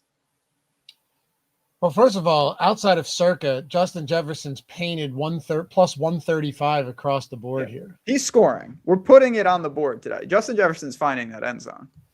He's $6,000. I mentioned it to you on Tuesday's show, on the First Look show. Feels like forever ago. Yeah, I think Justin Jefferson is a viable play today. And when I posted something on Twitter about it, I got the responses I was expecting. It was massively polarized. There were a lot of people going, 6K is way too cheap against the Giants. I don't care how bad he's been. And then there were other people going, he should be 3K. There was nothing in the middle, right? There was nothing just like, yeah, okay. It was either he's smashing this week at 6K and I'm going back to the well, or this guy shouldn't even be in the player pool anymore. Like, those were the opinions. So I assume it's going to be pretty polarized here as well, Ben. And I'm not surprised by it, but I like the idea of getting to some of this Minnesota team today. I did not want to bet them as 3-point road favorites against any team, but the fact that we are getting overweight to Jones and to Jefferson, I am okay with it. Getting overweight to Hawkinson, but still, that's 9% over 5%. I am very okay with all of this for all of those reasons. And these guys have disappointed lately, but the Vikings offense has looked better, right? Just unfortunately, you're getting the Jalen Naylor games and the Josh Oliver 2-touchdown games. That's not going to happen every week, but as a result of that, you've seen their offense start to improve, yet the guys like Jones and Jefferson haven't been as involved. So despite that offense improving, their salaries have come down. Do these eventually converge, and does it happen today against the New York Giants defense that has been terrible? If the answer is yes, I want to be there. And that's really all I'm saying. I want to be there. I'm always willing to be wrong in spots like this. Always, especially when I think some of these price points have come down to the point where I just have to get some of it. Yeah, I feel the same way. I don't need to belabor it. I absolutely agree. what do you make of the other side of this one with the Giants at home? I mean, it is a tight spread. It's 3 points last I looked. But it's still a decent enough Minnesota defense, man. It's not a Giants team I'm in love with today. No, not me either. It's the type of game. It's such a sloppy game. Like we see some Giants defense, which I'm fine with too. Obviously, it would be in different lineups, but this will be I'm in a price point. I don't have much going on. I'm just playing someone to not lose me a lineup. And to me, Theo Johnson fits that. I don't love him today, but if he is the last guy in a lineup to make it work, I'm okay with that. There's not going to be any stacks for me. I don't think I'm going to bet the game. If I did, I think I would lean over, but I'm not really looking to do much with that game. All right, well then let's move on here. Cincinnati and Miami. Totals come down a bit. I think Quinn Ewers probably has something to do with that. But here's my thinking. Joe Burrow said he needs to make football fun again. A matchup against Miami could make football fun again for anybody. Is that going to be the case today? Maybe not. I don't know. T. Higgins is expected back. He was cleared the 5-step concussion protocol. I really do like the Cincinnati offense today. I do. And I think they're under-owned. I think on a slate like this, they are under-owned. After what I saw Miami do last week, with just garbage play calling from Mike McDaniel, clock management that'll make you wonder, if this guy's IQ is above room temperature. And now you come into this home game after benching Tua. Have they given up? I don't know.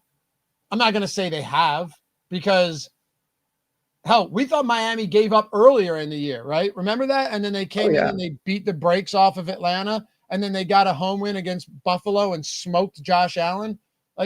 So I never want to speak in absolutes with this stuff, but I do think that this is the type of game where Cincinnati, coming off a game where they were shut out against, let's call it, a pretty desperate Baltimore Ravens team.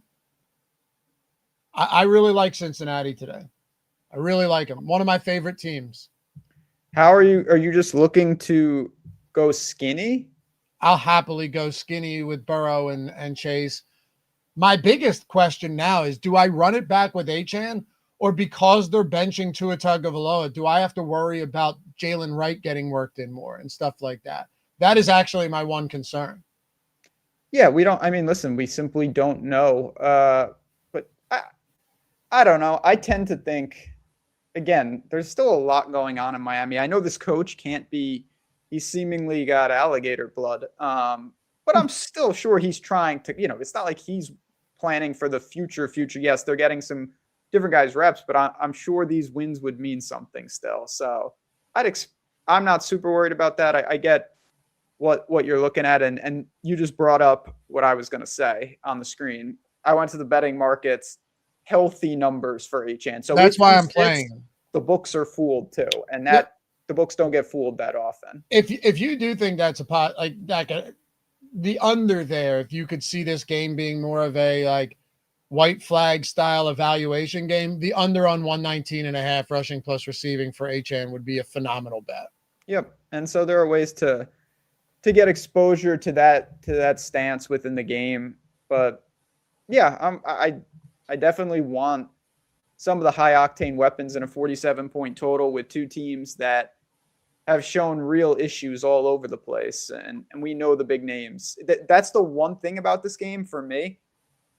There's not a lot of pay down in it. It's if you want the game, you have to pay for it, because Chase, Achane, Burr, those are the guys that figure. It's not a lot of random 3K wide receivers or something. Yep.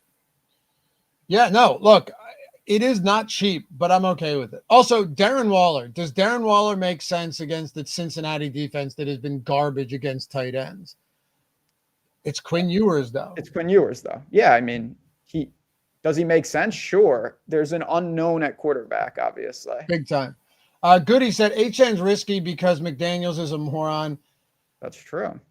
Yeah, McDaniel is not the greatest. Man, was he not touted as the second? He was the guy. Everyone loves you don't like him. I like him a lot more than you do. That's for sure. Well, I mean, I was off of him from the jump, to be fair. That's what I mean. You were proven right when I never bought it. Be proven wrong. I just don't think that style of like that type of persona works well once you start hitting, choppy waters. It's great when everything's going well, but then I just. Sounds like Dan Campbell to me. I think Dan Campbell's way different. I know you do. Dan Campbell's different to me because, like, that's who Dan Campbell is. What, you think this is an act? I think Mike McDaniel is a wannabe cool guy for sure. Okay. I think Mike McDaniel is the epitome of a wannabe cool dude. No question about it. You don't see that? I do. Dan Campbell just is who he is. Like, he is who he is. He's authentic. And well, they better, whatever. We'll talk about that game. They better win today. That's for sure. Anyway, the point I was going to make to Goody, though, when he brought that up, because I semi-agree with him. The other thing, though, about Devon Achane is that, like, even last week when they utilized him terribly, he still had 19, and they didn't even use him right. So yeah. Yeah, he's a beast. Like, for sure.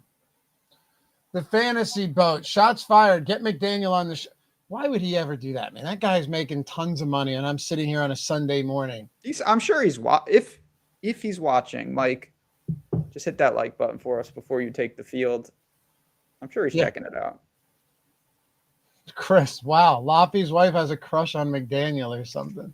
Yeah, that's it. I don't think she knows who he is. If she did, that'd be a problem. All right. Anything else from Cincinnati? No Noah Fant today, so maybe Mike Gesicki. But the problem, dude, they were going to Drew Sample and Tanner Hudson last week. I hate trying to figure out that stupid rotation. To me, it's an unnecessary risk. I guess if you're going like Burrow onslaught and you say, hey, he's throwing 4 touchdowns, someone's got to catch him. But that's a lot of ifs. What about Miami outside of Devon Achane? I'll sprinkle a little Darren Waller. That's probably it for me. Yeah, I don't have much. If you want to take the shot on Ewers, I don't think that's crazy. I don't want to do that, though. Do you like Devon Achane today? Final question. Yes. Okay. So do I. I'm willing to do it. I mean, it still has a 47-point total, only a 4.5-point spread. My hope, if we come back to this and we look back and go, man, Laffy should have trusted his gut. And the chat goes, man, I should have listened to that. And I go, I didn't even listen to myself because Jalen Wright and Ollie Gordon are getting more work. Well, you heard it here first. But. But there's also where Achane goes for 37 today very easily. Yeah, that's why I want to play him. And you're like, yeah, that made sense because the guy is catching 10 passes a game and he's going to have 25 touches today potentially. Also, you know what? The only other reason I'm not I don't want to say super concerned about it, but why would you throw Quinn Ewers out there and just not use the guys that could help him have a good game? Also true. Right? Buffalo and Cleveland. All right. I haven't gotten your thoughts on this game yet. 10.5-point spread here in Cleveland. The Browns are a, objectively bad football team, but the defense has stood up at times. This game is at home. You have some wins here in Cleveland, 27 degrees. Neither team is unfamiliar with, with harsh elements in the winter. Or it's not even the winter yet. Actually, is today the first day of winter? May just yelled yes, so apparently. Yeah, it's my brother-in-law's birthday. So I think, What is that, the equinox? That's what they call that? Yeah, I believe so. So today is the first day of winter. And not great weather. Do you go to guys like Cook or Josh Allen in a spot where I just assume, despite how good they are, most people aren't going to want to do it? Yeah, I mean, there's some apprehension, but for me, it's more on James Cook because of the depth of the top of running back. I'm okay with forcing in some Josh Allen. He would be another addition to the anytime touchdown parlay that you can go search my name on Tails and you can click it and one-click tail it. But I think, listen, the Bills, if you want to rank half to wins, they're towards the top. Like they miraculously salvaged hope for that division last week. You can't drop it as 10.5-point road favorites in Cleveland. They need to play. I expect Josh Allen to be running all over the place. He's going to take some sacks. He's going to take some hits, but I also think he could fall in the end zone a couple of times. So no, not a great team to stack. They haven't been a great team to stack. Give me Allen. If you want to play James Cook, more power to you. I prefer other pay-up options at running back. So do I. Now, James Cook, here's the you know where I'm going with this, right? Just the standard James Cook always makes for the best low-owned contrarian play because when he goes crazy, he goes crazy. It's just what he does all the time. You know, even what was it against Miami last week? Like, not a lot of people played James Cook. He had 3 touchdowns. It's like, I should have seen that coming. Remember against Seattle the other year, or last year, where our boy Rick took down the Millie. No one wanted to play him, 3% against Seattle. So if there's ever a guy who can do it in an unappealing matchup, it is James Cook. I don't want to ignore that. And I'm almost talking myself into more James Cook, just knowing that ownership on some of these other guys, like, dude, what is ownership on? Let me just go to running backs, Ben. You can see this, right? Yep. Gibbs 40, Robinson 31. Man. So those guys are just getting monster ownership. Achan's way below. James Cook is 8%. I mean, it honestly makes me want to get to James Cook today. It really does make me want to get to more James Cook. And I understand on paper it's just not a good play, but God, this guy just has true slate-breaking upside all of the time. You're selling me on it. I might have to add some. Well, it's wild ownership on Cook, on Bijan and Gibbs. And rightfully so. But on an 11 gamer, man? Yeah, so I will say that the ownership split is more aggressive than I thought it would or even should be. Same. I don't really want to go to Allen here just because there are other quarterbacks I really like. And I don't know if I want to go through the trouble of figuring out who to stack him with. But James Cook, single digits, man. Yeah, man. I do have some Allen for sure. Yeah. And we did. Chad is bringing this up. It's true. I know it's one game, but like the Titans just gashed. This defense has a lot of things, but I think in some regards they're overrated because of how good Myles Garrett is. It makes people think that they're just some impenetrable defense, and they're not. No, as a matter of fact, the Browns in the past couple of weeks, I believe they've coughed up a few big games on the ground. Yeah, Tony Pollard slaughtered them. What's that? Tony Pollard had right. And then Cleveland rushed or Chicago rushed for 142 last week. So yeah, James Cook, I'm coming around on James Cook a little bit here. Here, this for you, Lafayette. This guy, Goody has elite super chat etiquette. I don't know what you want to call this. It's not etiquette, but this guy has amazing super chats. Just period. It's the man. It's the great. Whenever I just read this in Rip's voice from Yellowstone, whenever I see it. I don't watch Yellowstone, so. Well, like you look at the picture, I just feel like this is like Red Dead Redemption. I get for you.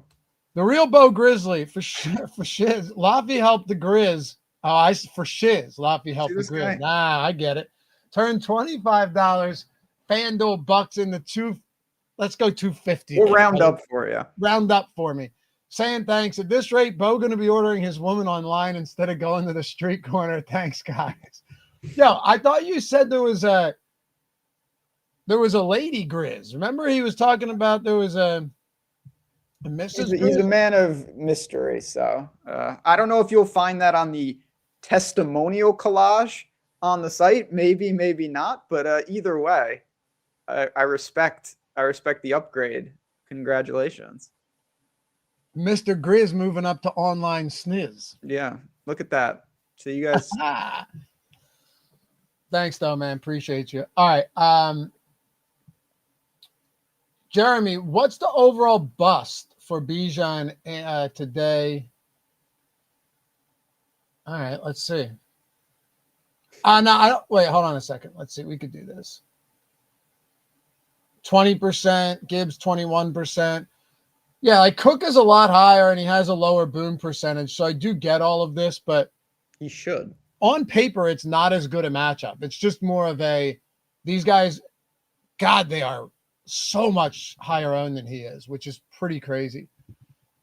Are you going anywhere for Cleveland? Because to me, the only guy that I've been kind of going back and forth on, and I'm not sure I'm going to do it. We still have time to figure this out.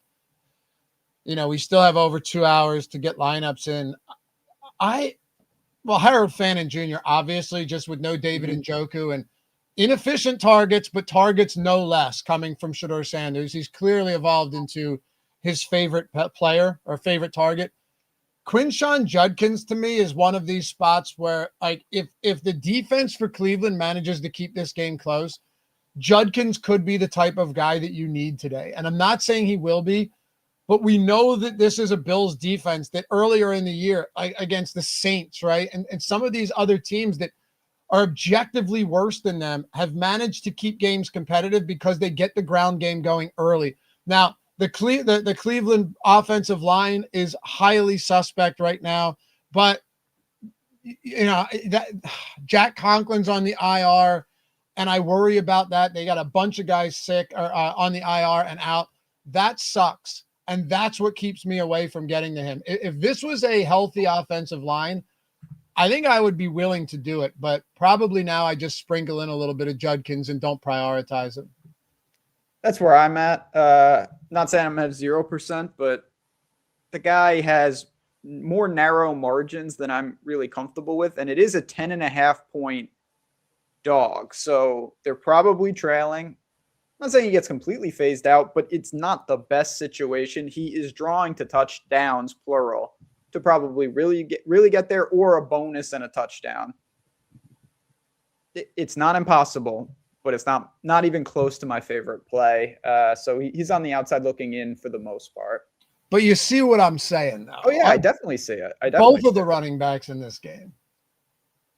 Yeah, the difference is that James Cook is on a team that could score 40 real-life points. Mm-hmm. And Judkins is on a team that if he gets there, he needs to score all of the points. Yeah, because they're not going to score 40 points.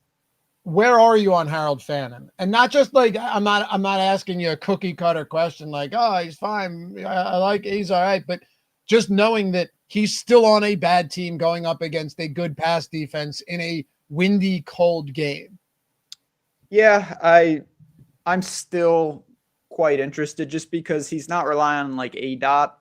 He's going to get peppered. Brute force volume. Exactly. And it's not running back volume where like the chances, if you have 8 targets as a running back, like your over under on catches is like 7.5 basically.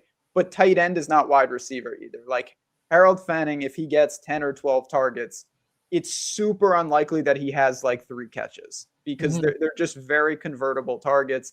He's obviously a red zone target. They should be trailing. He's popular. I don't think his price is a discount by any stretch. I think it's pretty fair to a little appealing, but I'm still looking to get to him just as one-offs, nothing special. 18-mile-per-hour winds at the start of this. Did you have wicked winds on Friday where you are? Friday night, it got crazy here. Yeah, it was like crazy rain, crazy winds. Yeah. But he played college in that area. Cleveland, like they're definitely used to these type of elements. No question. Yeah. I'm not suggesting they can't play in it. I'm just suggesting, do we see more work on the ground? If they can, sure. But when you're down probably, 17-3 in the start of the second quarter, potentially could be tough. I will say, I thought we were going to breeze past this game. I'm kind of glad we didn't. It could end up just being a game that you want none of, but I'm glad we stuck around a little bit because there might be some pieces here at really low ownership. I mean, I think the perception is wild that a game with like a 2-point difference in total from a game like Minnesota and the Giants that I think a lot of people have super interest in is an afterthought. And that it's a couple points. It's negligible. Yeah, you're right. You're absolutely right. And it's also a lot of points going to the Buffalo side too. Exactly. Yep. Yeah. All right. I don't know what to do with this next game. Yeah, this is. I really don't know what to do with this game. I wish this is always, if I could pick one game to not exist on the slate, this would be it. I don't like this game. And the reason Ben says that is because there's always a game where it feels like if you go overweight, you're done. And if you fade it, you're done. Right? Like that. Yeah, this is the game. It's a 49-point total. Goody just pointed out on the super chat. Really like this game, but how do we go about it? I share that sentiment. It's not an easy build. It's also not an easy situation to just fade because these teams, you're obviously inside with a bunch of weapons. The price points aren't crazy. I worry about this game on both directions. So we're going to have to navigate it. We're going to do that right now. Yep. And Avi, we'll get to that super chat in a second. I appreciate it. I did not miss that. I missed that. We'll get to it in a second. But no, what makes this so difficult for me for the Chargers, number one, is Justin Herbert fine? I don't know. Maybe not. I don't think you can say one way or another if he's fully back yet. He's not afraid to run. The guy's a warrior. We already know that. What I don't like is the idea that if you do go here, you're still trying to figure out if it's Ladd, whose price point is in no man's land, Keenan Allen, Oronde Gadsden. Is Quentin Johnston going to play? That's another question here. He's questionable with a groin. You still have to kind of navigate all of that, even if you want to get to the Chargers. So and it's a really good matchup against a bad Cowboys defense in a dome. I just don't know how to prioritize any of these guys. And I'm pretty certain that it's gonna result in me having very little of this side of the game. I'm probably under too. I don't want to completely ignore it because I think that's a little short-sighted. And it's still, Herbert is kind of, I don't want to say defying the odds. That's too aggressive, but man, there's so many things working against this team and he's really holding it together. And I don't know if it's overly sustainable, but it doesn't mean the wheels fall off here. So if I do it, it'll just be a simple Herbert +2, but it's not so simple because you could get the team right and still be incredibly wrong here. Yeah. They still are using 2 running backs. Yep. Although I think Hampton's going to start pulling away more. The thing is, though, they've been using Kamani Vidal in pass blocking situations. So he's still playing 60+% of the snaps because he's out there on a lot more of these passing downs. Amarian Hampton's getting a ton of touches per snap, but Vidal's out there a lot more. I agree, Goody. He said, I think it's a good milli maker to target. I really do agree with you. It's just a matter of how do you play it? And to your point, Ben, you really might just want to double stack. And yeah, another comment, Herbert barely throws. They're a run heavy team. Well, I mean, he hasn't thrown as much lately for a multitude of reasons. It's the hand, it's the fact that against the Chiefs, they really didn't need to throw much. He threw 29 times in that game, 26 times against Philly after being 1 week removed from having plates and screws surgically implanted into his hand. And then against the Raiders, he threw 20 times, but he got hurt in that game, and they simply did not need to throw at all. So I do think there's a lot of game script that goes into whether or not he throws. But yeah, they would prefer to run the football if they could. And against the Dallas Cowboys today, unless Dak, figures things out again, they probably will lean on the ground game. The thing is, their offensive line is so bad at pass blocking too that I think they would rather not have to throw a lot.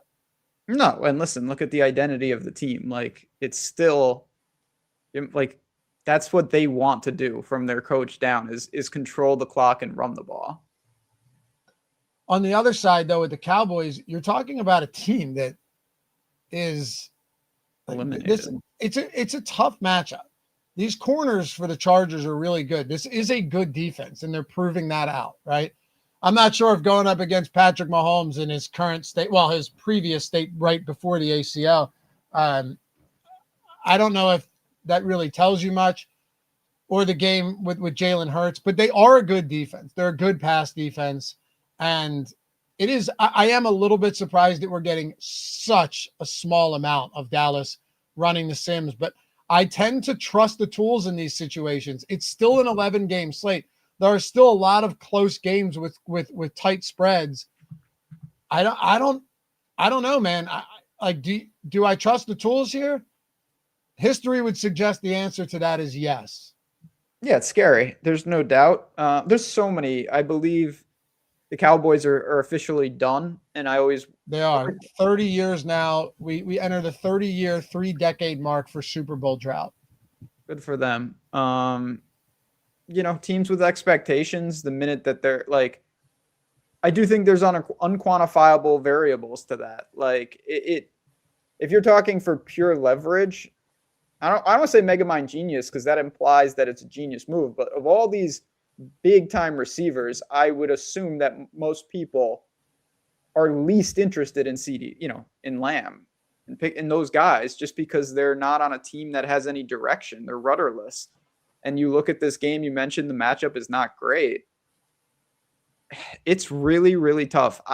I'm tending to make a slight stand on if Dallas beats me, I'm going to have to deal with it. I don't like forcing Dallas in here. I might not have much of anything on the Cowboys side. You just made a really interesting point, though.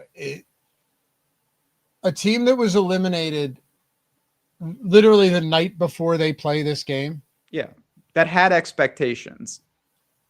Yeah. Does them being, and look, we can't say for sure, but you have seen plenty of times where a team gets eliminated from playoff contention. We're only a few weeks removed from them beating Philly and Kansas City within a 1 week stretch, right? So do we see a situation here now where they kind of come out super flat and the Chargers are the side you want to be on? I think that, again, we're dealing not in absolutes. I think that's a very possible yes. Yep. And also, yes, to answer the question or to respond to the comments in chat, Quinnen Williams could be out of this game as well. Quinnen Williams could be out. That doesn't make things better for them. Actually, it makes things noticeably worse. Yeah. So keep that in mind. I'm with you. If I'm hitting this, it's probably going to be on the Chargers side, and I'm just going to kind of pray that I get the right pieces there. But I do like Gadsden. And honestly, the only other spot before we move on, because we didn't talk much about it, Amari and Hampton's $5,800. This may actually be a spot where Hampton at very little ownership. I mean, what is his ownership today? It's got to be low, right? Got to be low. Yeah. Let's see. Amari and Hampton, 4%. That honestly might be the spot today. Amari and Hampton might be the spot in this game. I'm okay with taking some just blind stabs there, but you don't need a lot, which is the most appealing. I'm not sure it's a blind stab. I mean, he's coming off a 16-touch game, and now he's another week removed from the injury. That's fair. We'll see. All right. Anyway, let's talk about Kansas City and Tennessee. Fun stuff here. Well, it is actually more interesting than it would have been earlier in the week because Rashee Rice is out. Is this finally is it going to be a Gardner Minshew start that gets Xavier Worthy where we needed him? Is Travis Kelce at 4,700 the guy? I'm going to go out on a limb and say, well, I'm not going to say yes to that question. What I am going to say is that there are a lot of obvious paths today where a team that can't run the football and still has a guy in Gardner Minshew that has started a lot of games, if nothing else in his career, there's still a path here for Xavier Worthy and Travis Kelce at their price points to be super viable. And you're talking 4,400 on Worthy, 4,700 on Kelce. I know it seems gross, but I actually think the Chiefs are very much in play today because of how cheap they are. You know, if you did stack Kelce, Worthy, and Gardner Minshew, you're talking, what is that, 13-6? That's insane for a three-man stack. I know it's gross, and I know many of you guys are going to be totally averse to doing something like that. But if you asked me, would I rather go with a Chiefs stack here with Worthy, Kelce, and Minshew over a Quinn Ewers stack with Miami? The answer would be yes. That's kind of where I land on this. Yeah, I agree. I honestly think that the Chiefs are in one of the weirdest situations because they're obviously the team that exemplifies the most like Super Bowl or bust, and they're out of the playoffs. But Mahomes got hurt. So it almost like some of their weapons aren't playing for obvious reasons. So I think it negates some of the, whatever you want to call it, motivation, I guess. And so you have Minshew. He's obviously going to be ready to go. Some of the weapons, Kelsey's Kelsey. He's a nice price point, and that keeps him in play. Other than that, the rest of these guys should be raring to go. Like Worthy's had a season. You've got Hollywood Brown. Thornton is out. Somebody better be doing something now, unless you think that the Chiefs just completely mail it in and are ineffective. If they're effective, these price points by default make somebody very appealing. Right. And even, you know what, even if it's not really Minshew stacks for me, I do want some Worthy and I do want some Kelsey. I don't think the tight end position has any spots that stand out. Like I don't look at Harold Fannin and think he's that much better today than Travis Kelsey. Right. I don't look at Pitts knowing that Drake London's expected back and go, yeah, at 5K, I like him that much more than Travis Kelsey. Actually, I'm really interested in this spot, Ben. I honestly am. And, Ty says Titans D. Yeah. I mean, of course. But you know as well as I do that you could play a decent amount of Titans D and also have some Kansas City stacks or some pieces of, not in the same lineup, of course, but have some pieces of Kansas City. The truth is they are just so inexpensive. They do not have a viable run game. And while Mahomes is out, yeah, that's rough. But Rashee Rice being out is even more impactful because you still have to throw the football in a game like this. We've seen a lot of bad teams like the Jets with Tyrod Taylor go out there and put up tournament winning games with Adonai Mitchell, or the week before with guys like John Mechie. That does happen. So I don't want to ignore this because we know that this happens often where a team is just forced to throw the football, especially one that doesn't typically have success on the ground. That's all this is for me. It's simply a cheap team, volume. Are they out of it? Yes. Does that suck? Yeah. Do I think they just completely lay down? No, they're still favored on the road. Yeah, again, the backup quarterback, I think in some ways, it wasn't intentional of course, but it gives them kind of a jolt. Like Minshew will inject some life into an offense that might not have had any. Yeah. Yeah. And it's hard. When you're like, I wouldn't blame anyone. If you go to the Super Bowl every year, like you think Mahomes, if he was healthy, would want to drag himself out to play on the road to Tennessee in a meaningless game. That's a tough ask. Very tough ask. But also, yeah, I don't hate it. I really don't. Anyway, let's talk about vintage. Thanks for the super chat, dude. Chiefs should leave Matt Nagy in Nashville. Happy holidays. Yeah. Merry Christmas, dude. All right. Let's hit this other super chat real quick, Ben. Avi, the question was for the Thursday, Monday slate with no salary left. Can you rank Pollard, Gainwell, Montgomery? I would go Gainwell, Pollard, Montgomery. So would I. I'm not saying it's not close, but that is definitely the order for me. Yeah, and I know there were people in chat earlier saying that they're talking about Campbell talking about they got to get Montgomery involved. I understand that, but yeah. That's the direction I would take it personally. What do you want to do with Tennessee?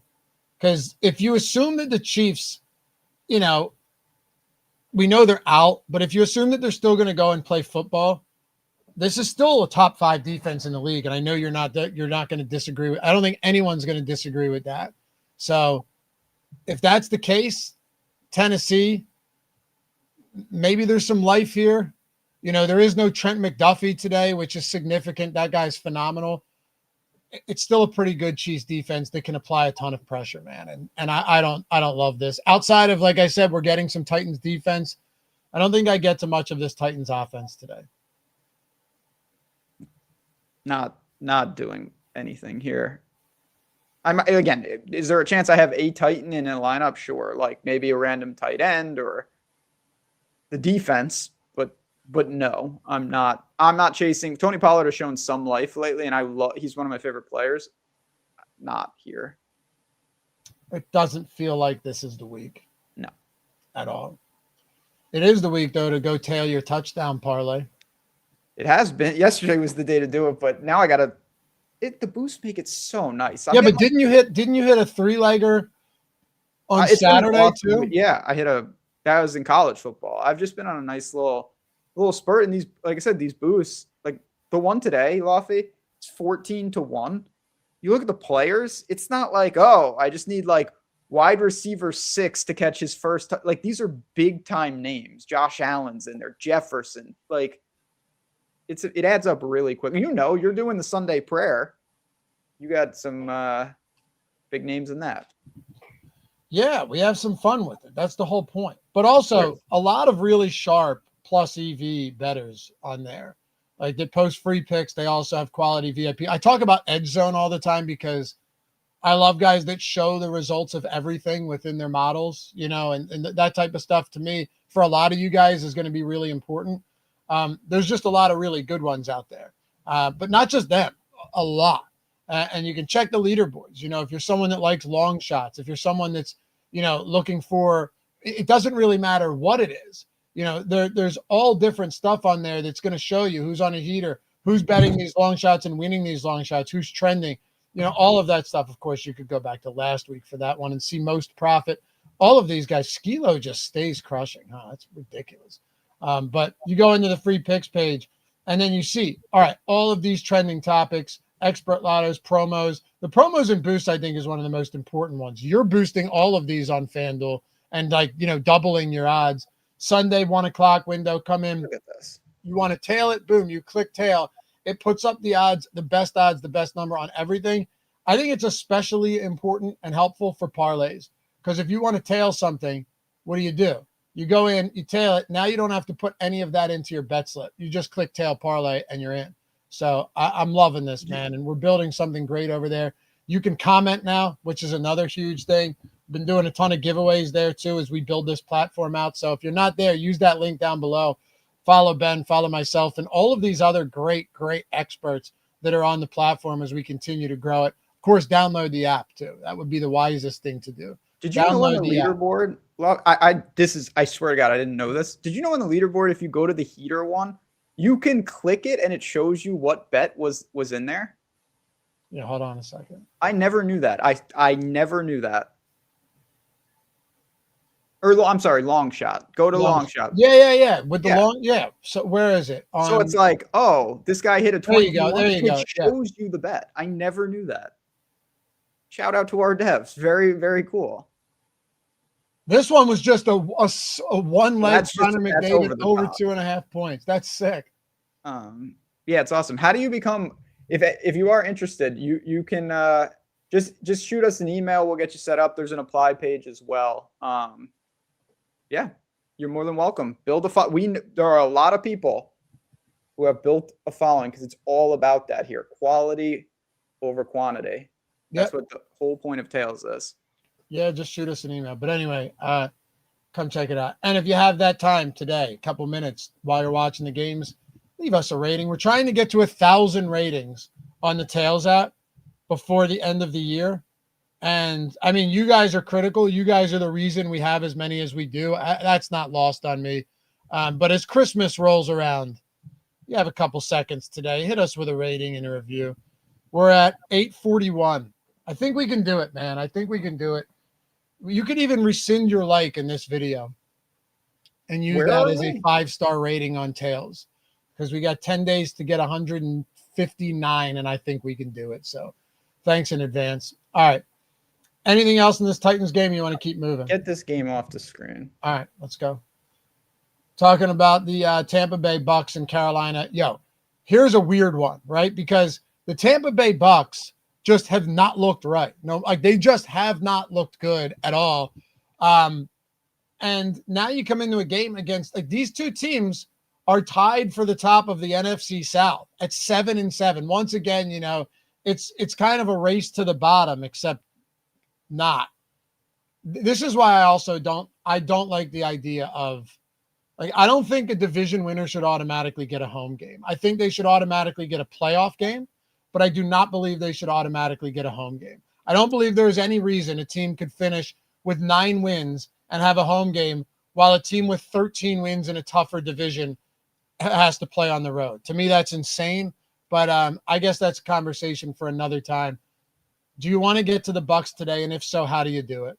So I think actually this is a team that is an uncomfortable build, but I'm going to try to force myself. I don't even know if it's an overhaul, but Mike Evans is the type of player. I think he's a little lost on the slate. He has no clear identity. He's not the pay up option. He's not cheap. He's not in the most appealing game. He's not in the least appealing game. Tampa has been absolutely, I don't even think this is too overstating it. They've been a disaster lately. They've been terrible. Their coach just ripped them. They play Carolina twice, but it's somewhat now or never. And I do think that Mike Evans is a pretty cool, it's not even a pivot, but just a mid-range type player. You can get him with Baker. You can get him independent. That's about it, though. Bucky, I think, is playable, but I don't know. Talk about vulturing. Like, Sean Tucker and this committee in this backfield, it's very difficult to know what you're going to get with Tampa. It's real tough. By the way, Skilo Green just followed me on Twitter. Is that coincidence? Or are you lurking in here, brother? We see you on the leaderboard. You lurking? A lot of lurkers. I love the lurkers because the real test would be. Watch, I'm telling you, you mentioned the lurkers and they come out of the hole. I think he just blocked me on Twitter. What's that? I said he just blocked me on Twitter, so he's definitely watching. Yeah, I would have done the same thing. Yeah, smart man. I would have done the same thing. No, shout out. One of the sharpest. Shout out to Brandon Krantz, too. This is the dude that took Oh, my God. This guy. $5 bet on tails in the $2,400. 480 to 1. Yeah. Oh, it's literally in the, I could have just, yeah. I know. That was awesome. But that's great. I told you shouted him out on the stream in Discord. That's what's up. Lurkers rule. Yes. The lurkers make the world go round, man. Lurker here. We're like wasps. You just poked the nest. That's what I'm saying, dude. Yeah, all of a sudden. Nah, Mike Evans, I'm all right with him today. I liked him a whole lot more last Thursday. And, they just punished Kobe Bryant in that game. That's what it was. Like, if Ibuka was lined up more in that spot, I think you would have seen more targets go to him. They were just punishing and picking on him all game. If it's JC Horn that sees a lot of Evans today, I'm not saying Evans is not good enough to beat a tough matchup, because he absolutely is. But I do think there's a possibility here that, they move the ball around a little bit more than we saw last week. Bucky Irving's probably my preferred option in this game from this team. I don't love the Tampa Bay Bucks.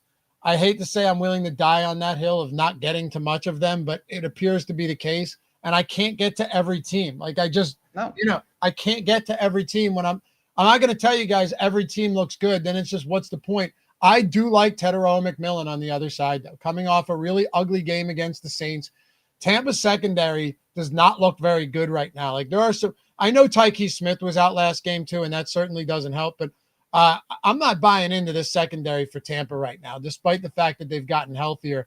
I do like Teteroa McMillan at 5,800. I think you've gotten him to a price point now where you can play him. I don't say with confidence, because it's still Bryce Young and it's still a really unpredictable offense in Carolina.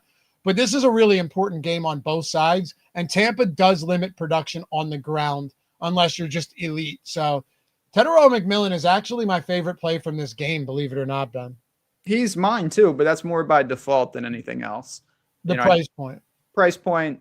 The Bucks, we just illustrated. I made a case for Evans, but you also made a case for. It's hard to be very confident in any of them. So look at that.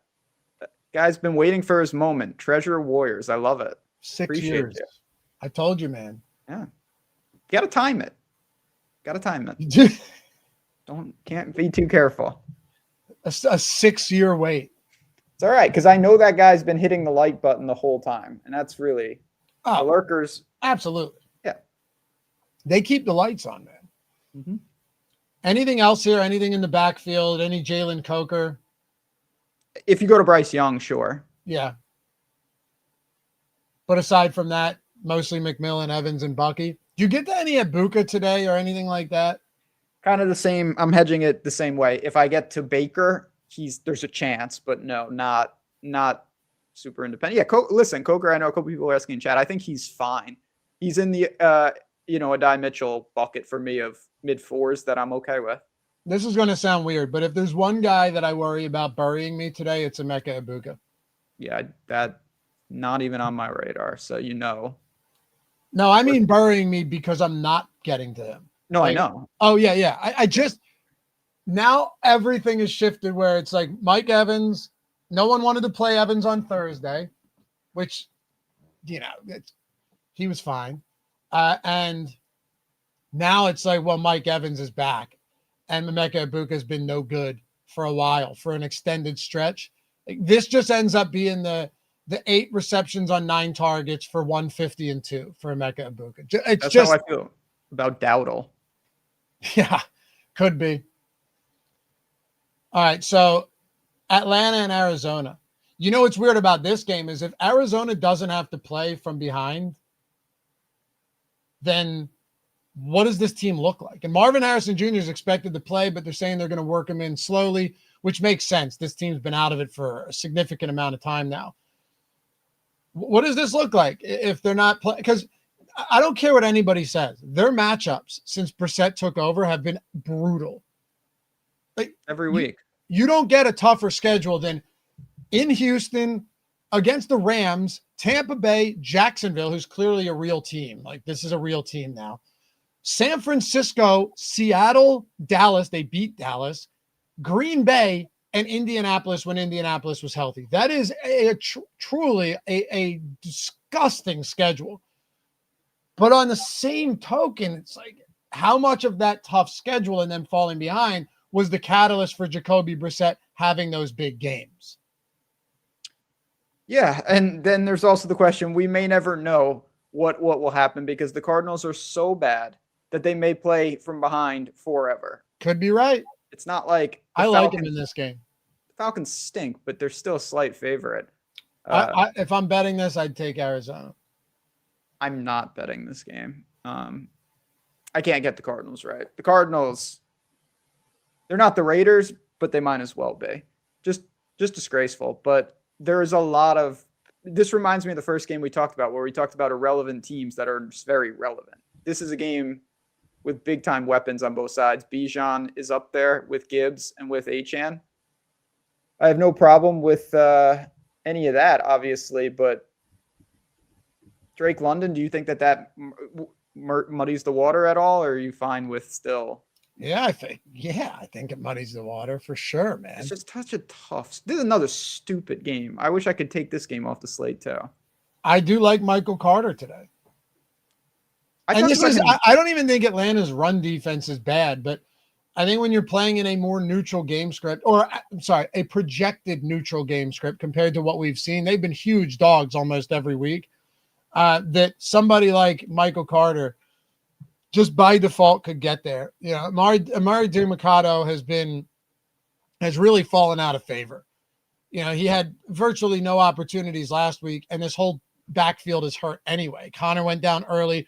They decided not to activate Trey Benson. Zonovan Knight ended up hitting the IR as well. They're down to a couple guys, and last week you got 80% of snaps from Michael Carter. So unless you see some type of dramatic shift in philosophy from where they've been recently, Michael Carter feels like the guy that's going to get the work. He played 53 snaps last week to DiMercato's 7. Does that change if they're not playing from behind? Maybe, but I'm not convinced that's the case, because Michael Carter, even despite playing from behind, has still been targeted 14 times over the last 3 games. As a matter of fact, he's been targeted 24 times over the last 5 games. So, like, he is involved. He is just involved in the offense. I like him today. And I don't even mind McBride, because I don't think that many people are going to go there, but he's still the equivalent of an elite wide receiver at this point. The spot that I don't know about now is Michael Wilson with Marvin Harrison Jr. back in the mix.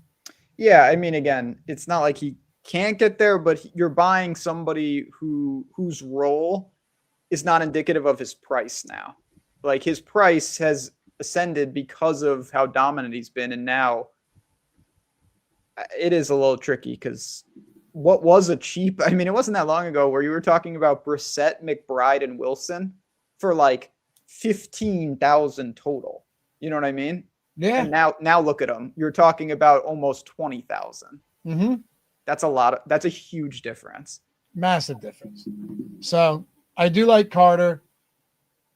What do you make of the rest of these guys if you had to break them down? Like, we are getting a lot of Brissett right now. Are you on board with that? Like the actual stacks? That's what I want to know. Because to me, Carter is a good play at that price point. Yeah, and I'm you okay kind with of Carter. need him, by the way. What'd you say?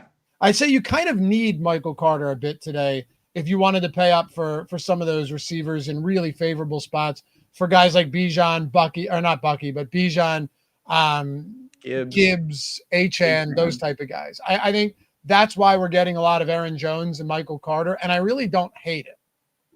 Yeah, I don't hate any of this. I don't hate if you want to go to a Brissett stack. You have, as bad as they are, numerous options. You could go skinny with a McBride. You could roll Carter into those. I think it's a good game to have a run back. I don't see any way that Arizona's best stack ability is that somebody on Atlanta's doing something, in my opinion. It's not a necessity, but I think I'll have a Falcon if I run Brissett stacks. Then who would it be? Probably Bijan. Yeah. I'm not messing around. I mean, Pitts or Bijan. I'm not going to play London. He's a great player. The Sims love Atlanta today, though. That's terrifying. Like Bijan 45%, Pitts 23%, Cousins 11, Falcons 10, London 10. The only one I'm not in love with is 23% Pitts at 5K with London returning to the mix. Yeah, again, I mean, he had just a comical game. Still playable, of course, but yes, there's a degree of quote unquote chasing. Favorite way to play this game in general and top 3 spots overall in this one, because it's an important game. This is going to be a popular game, and it's in the 4:00 window along with 3 others. So if you're sitting pretty coming in at 1:00 and you don't have this game, you're going to be watching this and then Pittsburgh and Detroit very, very closely. Yes. Favorite way to play this game, ironically, is actually just targeting the running backs without the quarterbacks. So just Michael Carter or Bijan, or Michael Carter and Bijan in a twist or something like that. And then if you wanted to go to a stack, it would be on the Cardinal side for me. I'd play the stack on the other side personally. With Cousins? Uh-huh. I mean, this Arizona defense is... Yeah, it's horrendous. Is abhorrent. They're so bad. Whereas Atlanta, I don't think has a great defense, but Arizona's defense is terrible, man. Terrible. This has nothing to do with what Cousins was able to do last week what was it, 2 Thursdays ago now? Against the Bucks. That has nothing to do with it. This is just a team in Arizona with a terrible, terrible defense. Cousins is washed though, bro. I mean, all right. Kirk Cousins is also $4,800 and has actual pass catchers, coming off a 373-yard game with 3 touchdowns. I don't think Cousins is good, but I do understand how bad the Arizona defense is. Something's got to happen. And it might just be Bijan. But I'd be surprised, Ben, if Atlanta doesn't score some points. You would think. I mean, if you don't think that that's the case, just go to tails or just go to your sports book and bet the implied total. Like, Atlanta's team total is extremely healthy today. It's an easy short if you don't like them. Yeah. And for what it's worth, everyone's saying that Cousins is bad. I agree with you. There's zero doubt in my mind that Cousins is not there. We know Cousins is not good. Also, how many of his games has he played without Drake London, though? Most of them? I'm pretty sure most of Cousins' starts haven't even had Drake London out there. I mean, to me, I'm not a Cousins backer, but to me, the matchup is like Arizona is horrendous. So if he can't do it here, there's few better spots for a quarterback than going up against Arizona. Yeah. And I admittedly play bad quarterbacks all the time if I think the spot is right. And Kirk Cousins is... I almost exclusively play bad quarterbacks at this point.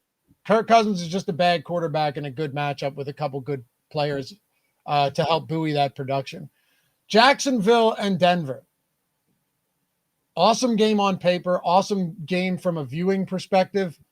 But I don't know the first thing about how to target this one. I mean, you are in Denver, and you're a good Jacksonville offense coming off, no joke, a historical offensive output in the way that it was done, Ben, against the Jets last week with Trevor Lawrence accounting for 6 touchdowns. Just a crazy good game. 3 passing touchdowns to Travis Etienne. But now you're going into Denver in a game with massive implications for both teams here. I mean, by the way, it's 60 degrees and sunny in Denver from what I'm seeing, or partly cloudy, 60 degrees. So it's not like you're dealing with any winter weather here. Maybe some Myers just because Trevor Lawrence seems to really like him right now. Maybe this game gets weird and shoots out. We did see, 60-plus points last week between the Packers and the Broncos, so anything's possible. I just don't see myself getting to a lot on either side. Although I will say Courtland Sutton at 5,700 looks pretty good to me today. Yeah, I like Courtland Sutton in a lot of markets today. Hint, hint. But Jacksonville, yeah, listen, as good as Denver is, and Denver is great, both as a team, as a defense, all that. You also look at the box scores, they get into crazy games all the time. Like, they're not some type of, like, to me, Houston's the type of defense where I'm like, it seems impossible to score on them. Yeah. The Broncos are not like that to me. So I wouldn't be stunned if Jacksonville's able to put up some healthy amount of points. I wouldn't be stunned if Jacksonville really struggles. I mean, they're still a quality defense, but it's a 46-point total in a competitive game. You've got Sutton. You've got easy pairings if you want to go to Bo Nix. I'm going to try to force some of that in. And then you've got some secondary options. You've got Ingram. You've got Harvey, who I've been really high on. But yeah, it starts with Sutton on the Denver side. Landis Clayton. Of course, Laffy likes Sutton. Isn't it fun? Why is it not, of course, Laffy and Ben like Sutton? I mean, clearly this has been a guy that the both of us have been tethered to for a while now. You know it's true. He's tough though, man, because will he get to 1,000 yards this year? Probably, but they did spread the ball around more than I would have expected in Denver this year. They really have, yes. Especially with Franklin. And it's funny because they don't even use Evan Ingram, dude. No, I know. I'm kind of hoping they use him today. I have a little Evan Ingram in my pool. We're getting some in the Sims. It's a 46-point total. They're 3.5-point favorites with perfectly reasonable weather. Denver looks fine. Honestly, the Bo Nix stacks to me at, single-digit ownership, which is where we're looking right now. That's kind of the spot that I would be okay going to. Same. Even some Pat Bryant here. I'd be okay with it. As a matter of fact, yeah, I prefer it over the Jacksonville offense. And could that come back and bite us with the way Jacksonville's offense has looked in some of these recent games? Yeah, I think it's possible, but I'd still prefer the Denver side. Now, would you force a run back? Because I would not. No, I wouldn't force it. I also wouldn't reject it either, though. No, I'm not going to reject it. Yeah. But I'm not forcing any run back here to make sure I have a Jacoby or an ETN or something like that, or a Bretton Strange. Yeah. No, Jacksonville's proven that it's still Jacksonville. I don't care what anyone says, but they've proven they're a respectable quality team. They should be able to go in here and score some points. Not 30 points, but they shouldn't get blanked because they're playing Denver's defense. I feel similarly. There's still a part of me that's saying, oh no, they're the Jaguars. I don't care what they're anyone the Jag, right? They're the Jags, but hey, they're a good football team right now. So, but are there potentially some chinks in the armor there? I mean, I can speak for you here because I know how you feel. The best team in the South is not the Jaguars. It's the Texans. Yeah. I like the Texans over. Yeah. I think the Texans are a much tougher out in a month or two. Yeah. Jags roll. Now that's a hot take. I like that.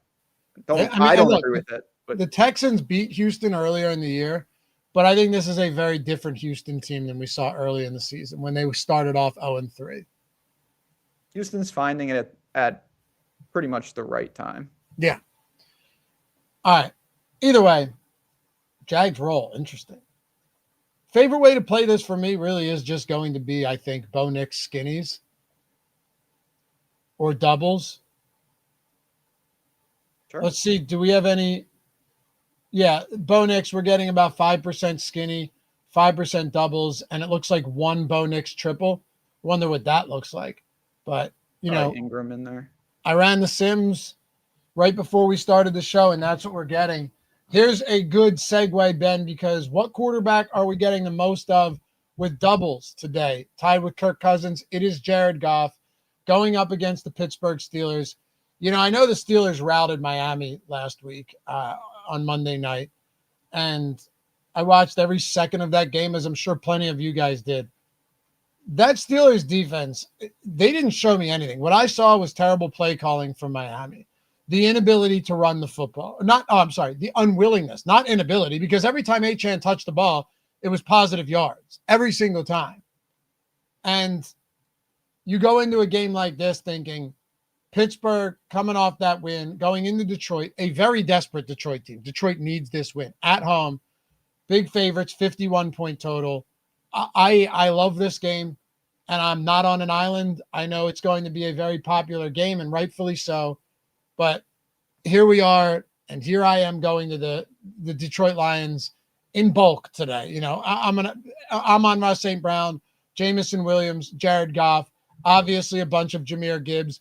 But even on the other side, Darnell Washington to me at a dirt cheap price point, which allows me to pay up elsewhere, allows me to use this as a secondary stack with like an Amon-Ra on the other side or a Gibbs or a Williams on the other side, where Darnell Washington could go out there and get 5 or 6 targets in a game like this with some touchdown equity, with them likely playing from behind. I don't love the Aaron Rodgers stacks is where I'm a little bit different. I like Pittsburgh. I don't love the stacks here on an 11-game slate.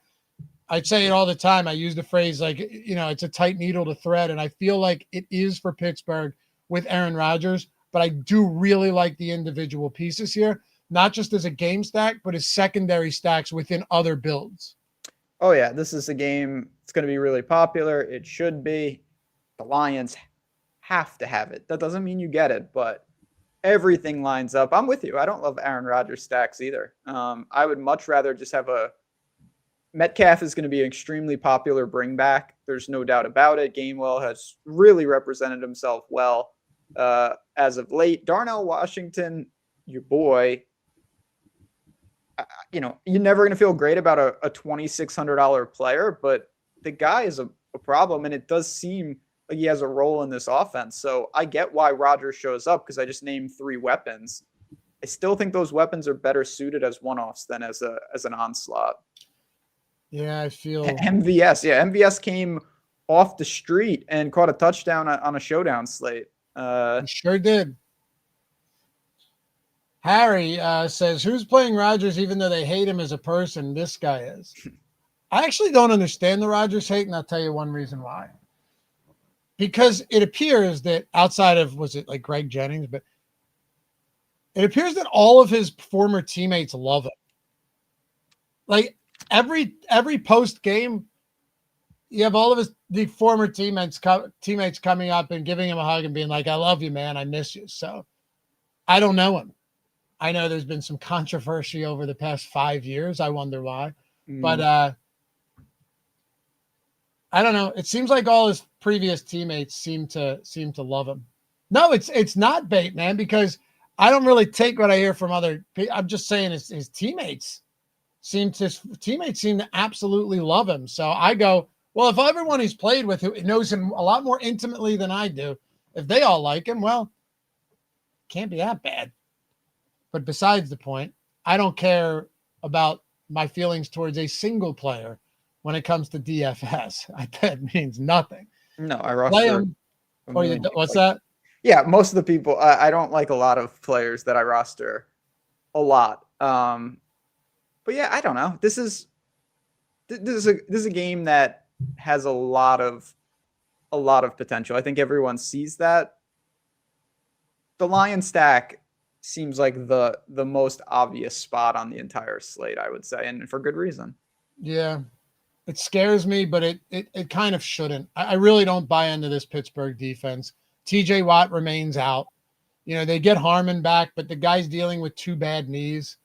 I would absolutely look at this and think this 51-point total in Detroit, must-win game for the Lions.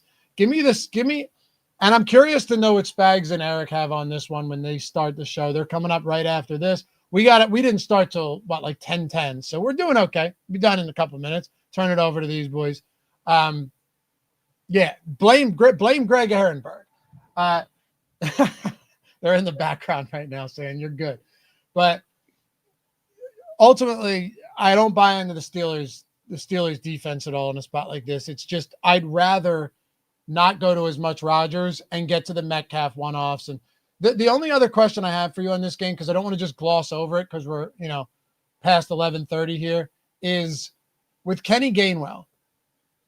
Last week on Monday, my thinking was Warren plays, but he doesn't get as much work because he was dealing with an illness literally earlier in that day.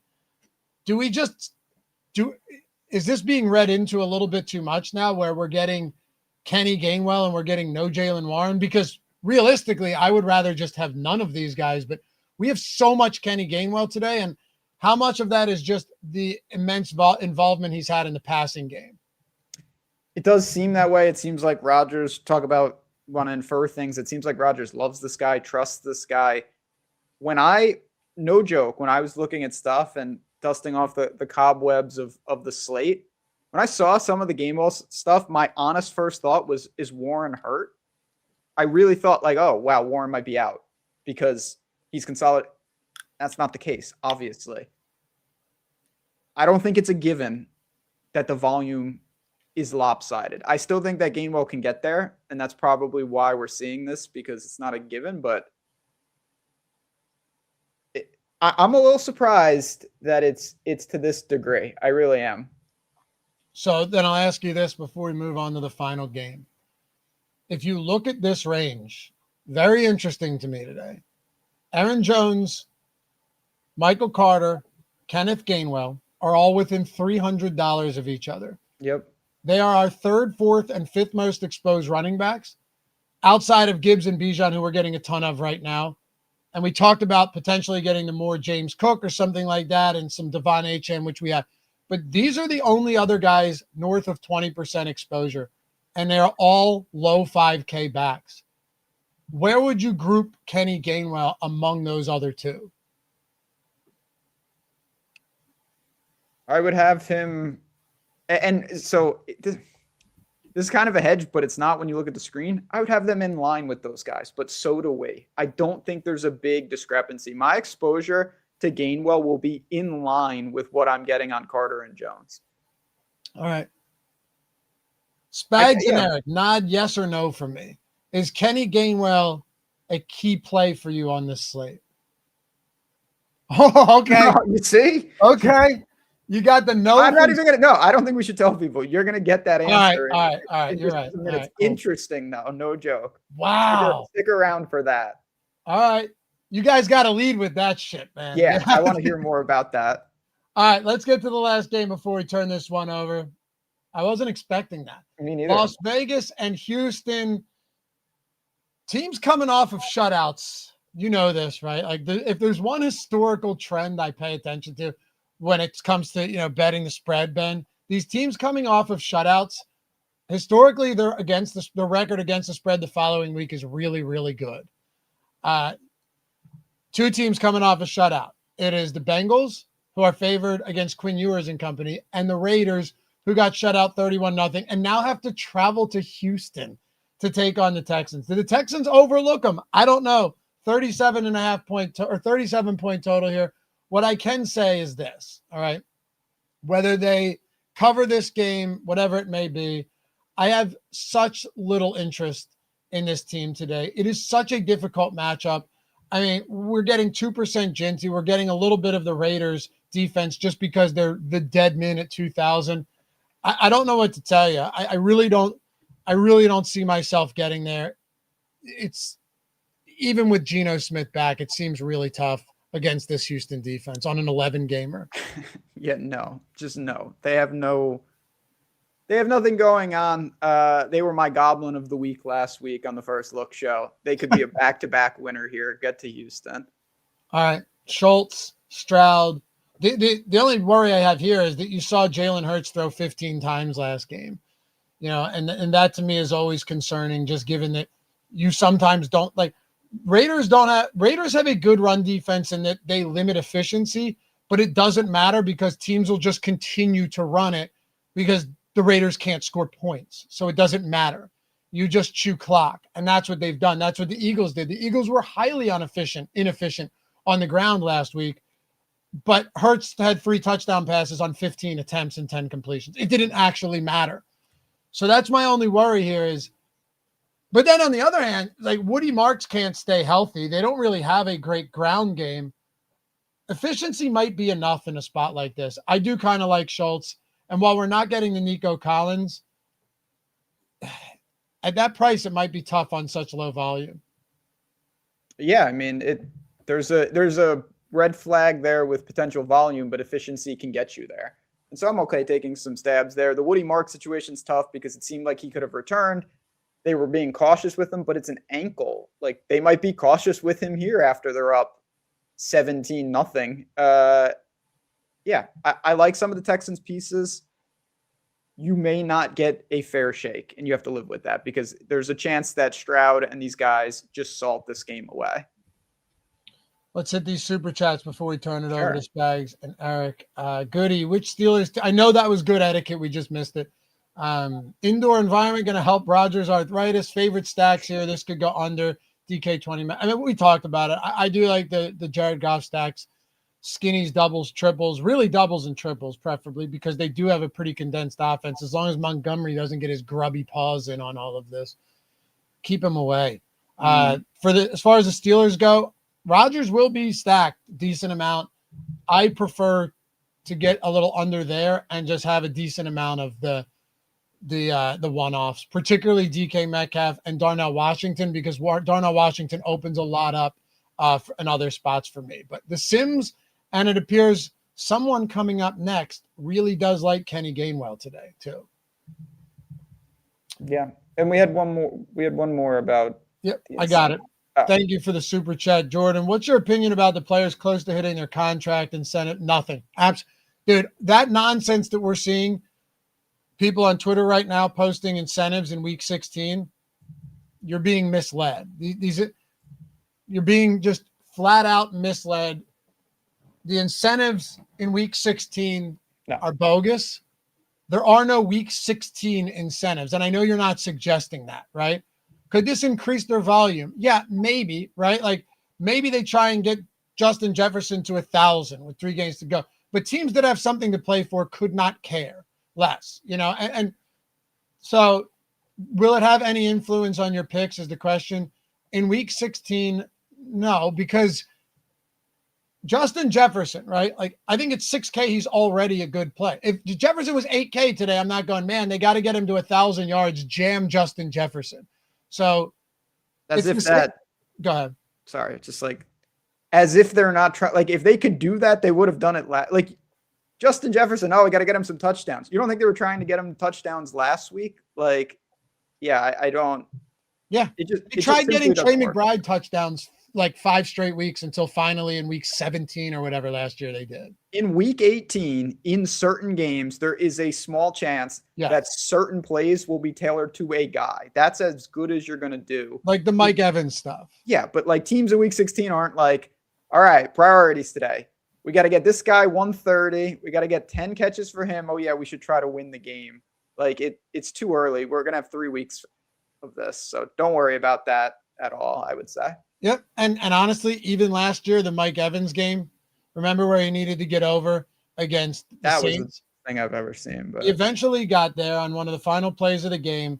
And still, if you had played him, his price was up, his prop was up. He still only finished with like 17. So anyway, thanks for the super chat. Appreciate you guys hanging out as always.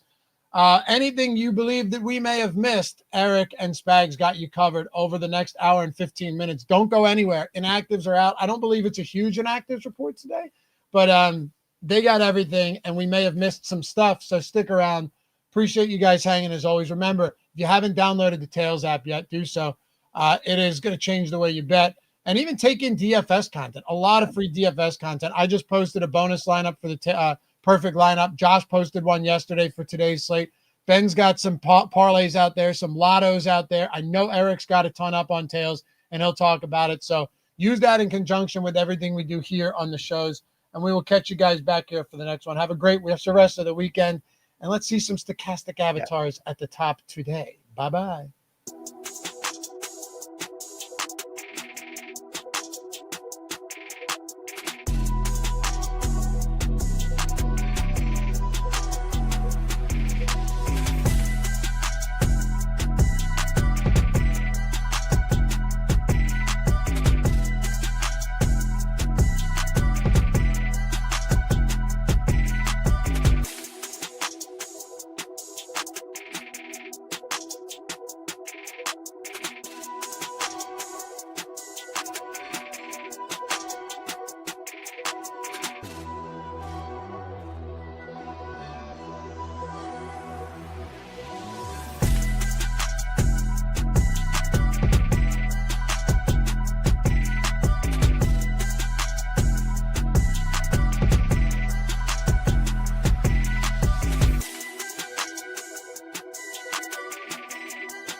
What's going on, everybody? Welcome to NFL Live Before Lock here at Stochastic. I'm Eric Lindquist. You can follow me at Eric Lindquist.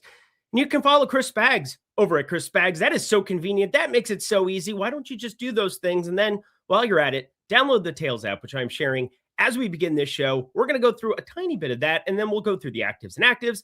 Then we will get to the stuff that you know and love, player by player on this show. But first, Chris Spags, how you doing, my dude?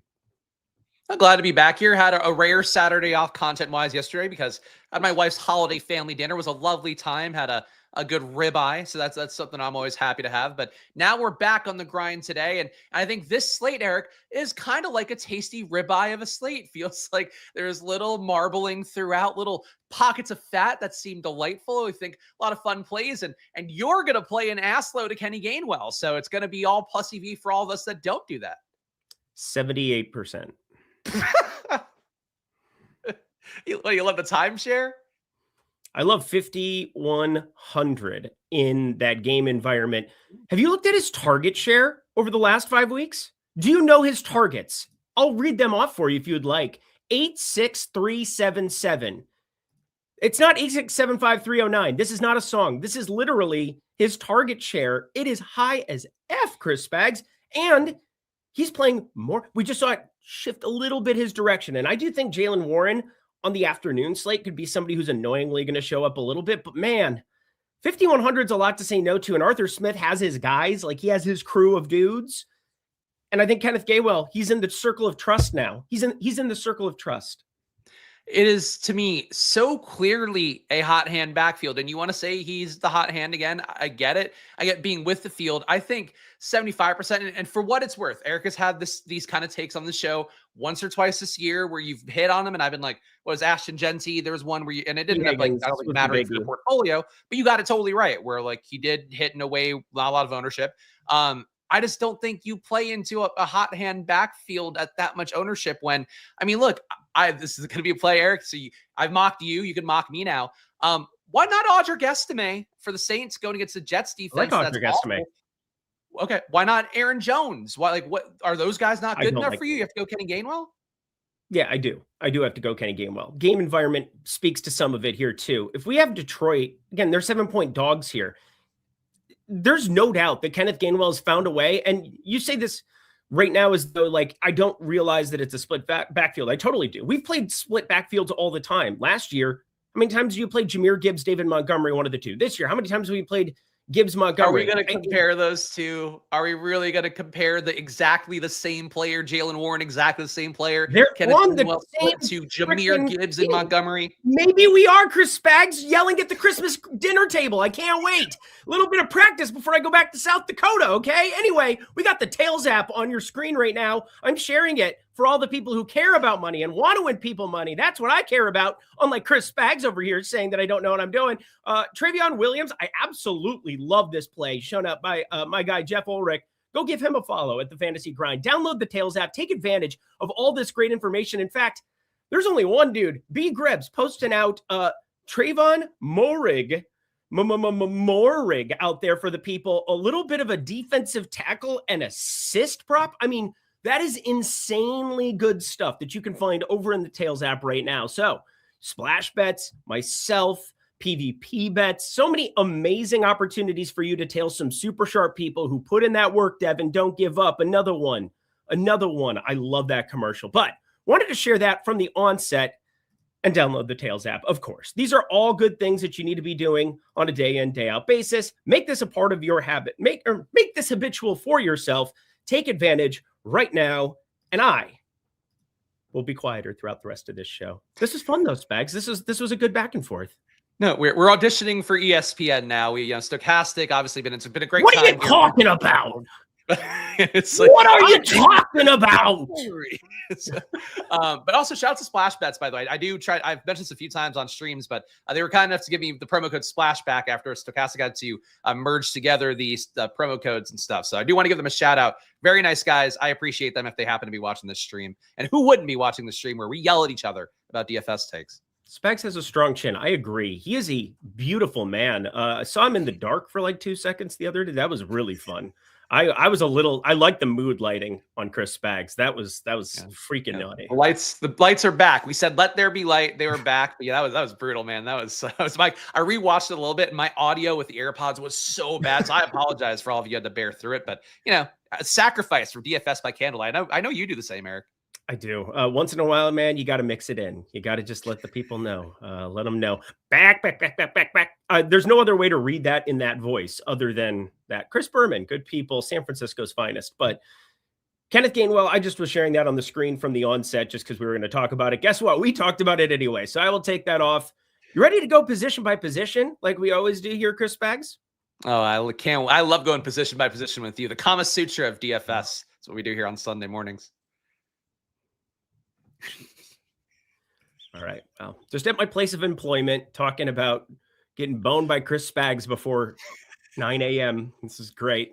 Josh Allen heard he's pretty good at football. Nobody's playing him today against Cleveland. Cleveland started to show some more. It's starting to have some issues, partially just getting their doors blown off here. Shedeur Sanders. Maybe it's not going to work out after all, after 1 week and everybody being wrong. Dak Prescott there going up against the Chargers. I think there's some interesting things that have happened in that football game, specifically Quinnen Williams not going to be playing football today.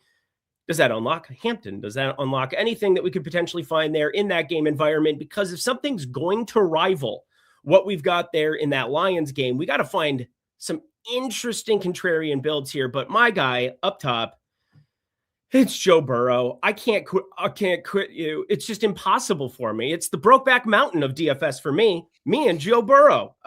Chris Spags, do you have a Brokeback partner that you're going to be hugging next to the lake? I got to say, this is my flattest QB slate in a while. And frankly, the same on Stochastic, I think, is giving you pretty similar stuff. A little bit more of a lean towards Jacoby Brissett, who I'm not crazy about because I think he's your cash game QB of the week. And that is something I tend to be with the field on at best. But I think on this slate, like I got 5% Joe Burrow, sim-wise here on Stochastic, getting 4% Joe Burrow in your top 150. I got 5% Dak Prescott. Like I think there's a lot of guys in this range that look pretty decent. I will say for me, Burrow is one where, I mean, what are we buying in narratively there? Like, I don't really care about the narrative too much. It's a soft match against Miami, but like, boy, did he look not like full Joe Burrow last week after the depression talk, and Jamar Chase still got there. And again, it's a good matchup here, but I wonder what Burrow we're going to get. I don't need to go crazy there, but I want to be with the field or above it. 5 to 10% feels about right to me. But Jared Goff, I feel it's going to be really chalky. I'm not sure if you, I've looked around, watched some of the content around the industry. Like Detroit, Pittsburgh stacks are just going to come up naturally projection wise, and people want to load up on them, of course. I think Goff's going to end up really highly owned as a result. And I'd rather go to Burrow at the same ownership projected or similar. Yeah. My thing, T. Higgins back. I don't understand even why he's necessarily playing him or they're pushing him here, whatever. Obviously, 2 concussions was within 3 weeks. I thought we were past this stuff. I thought, last week, it was very obvious that Jamar Chase was getting peppered and there was nothing else that could really help Joe Burrow out. He did not look completely correct. That is for sure. But when you get both of your toys, it's really hard for me not to have interest against Miami. It's also just a better weather spot than we're going to have in some of these other game environments. Not that, we got 2 domes that I'm really keying in on, but for the most part, it's pretty nice in Denver, I suppose. There's some other spots, but yeah, it's just a pretty neutral situation here for Joe Burrow. This is the Joe Burrow spot that we've kind of not seen. It was T. Higgins and Jamar Chase in Buffalo. T. Higgins got concussed, was out for a little bit of that. Have we seen them play an entire full game together here at any point in time? It feels like since he got back, 1 game, the Baltimore game, and they were fantastic. So I don't know. I think against Miami, Joe Burrow at 5%, I'm more than happy to roll it out. But you're saying Goff, you think, is going to be crazy popular today? I think he's going to be higher owned than we have it at right now. I mean, it's 8% for the field. But the thing is, naturally, across industry projections, and I think stochastic ones are not that far off either. You're getting Gibbs and, optimal lineups. You're getting Jameson Williams and optimal lineups at a good rate. You're getting Amon-Ra. I mean, the ownership does back that out. I think naturally, when you get ownership to all of those guys, people are just going to put the QB on top of that. And I'm not really buying that it'll be 8% for him. I mean, frankly, maybe he takes more away from Bo Nix than he does Joe Burrow. But I think Goff gets 10 to 15 here. I think people, and also Metcalf on the other side, people are going to get that again projection wise, and they really want to play it. Somebody left me a comment on my Splashly channel, how does DK Metcalf fail here? It's he is so cheap, but he's put up 20 plus fantasy points 3 times this year. I don't know why we're all assuming that that's going to be the case again this week when, Aaron Rodgers literally hands off rushing touchdowns to tight ends in games. I don't know. I think to me, the Goff stack, is just going to be there a lot because people want to play these things probably a little bit more than I do. Yeah, I think you're probably onto something there. I mean, we have 46% ownership coming here to Jahmyr Gibbs. We have Amon-Ra, 28 and change, 17.5.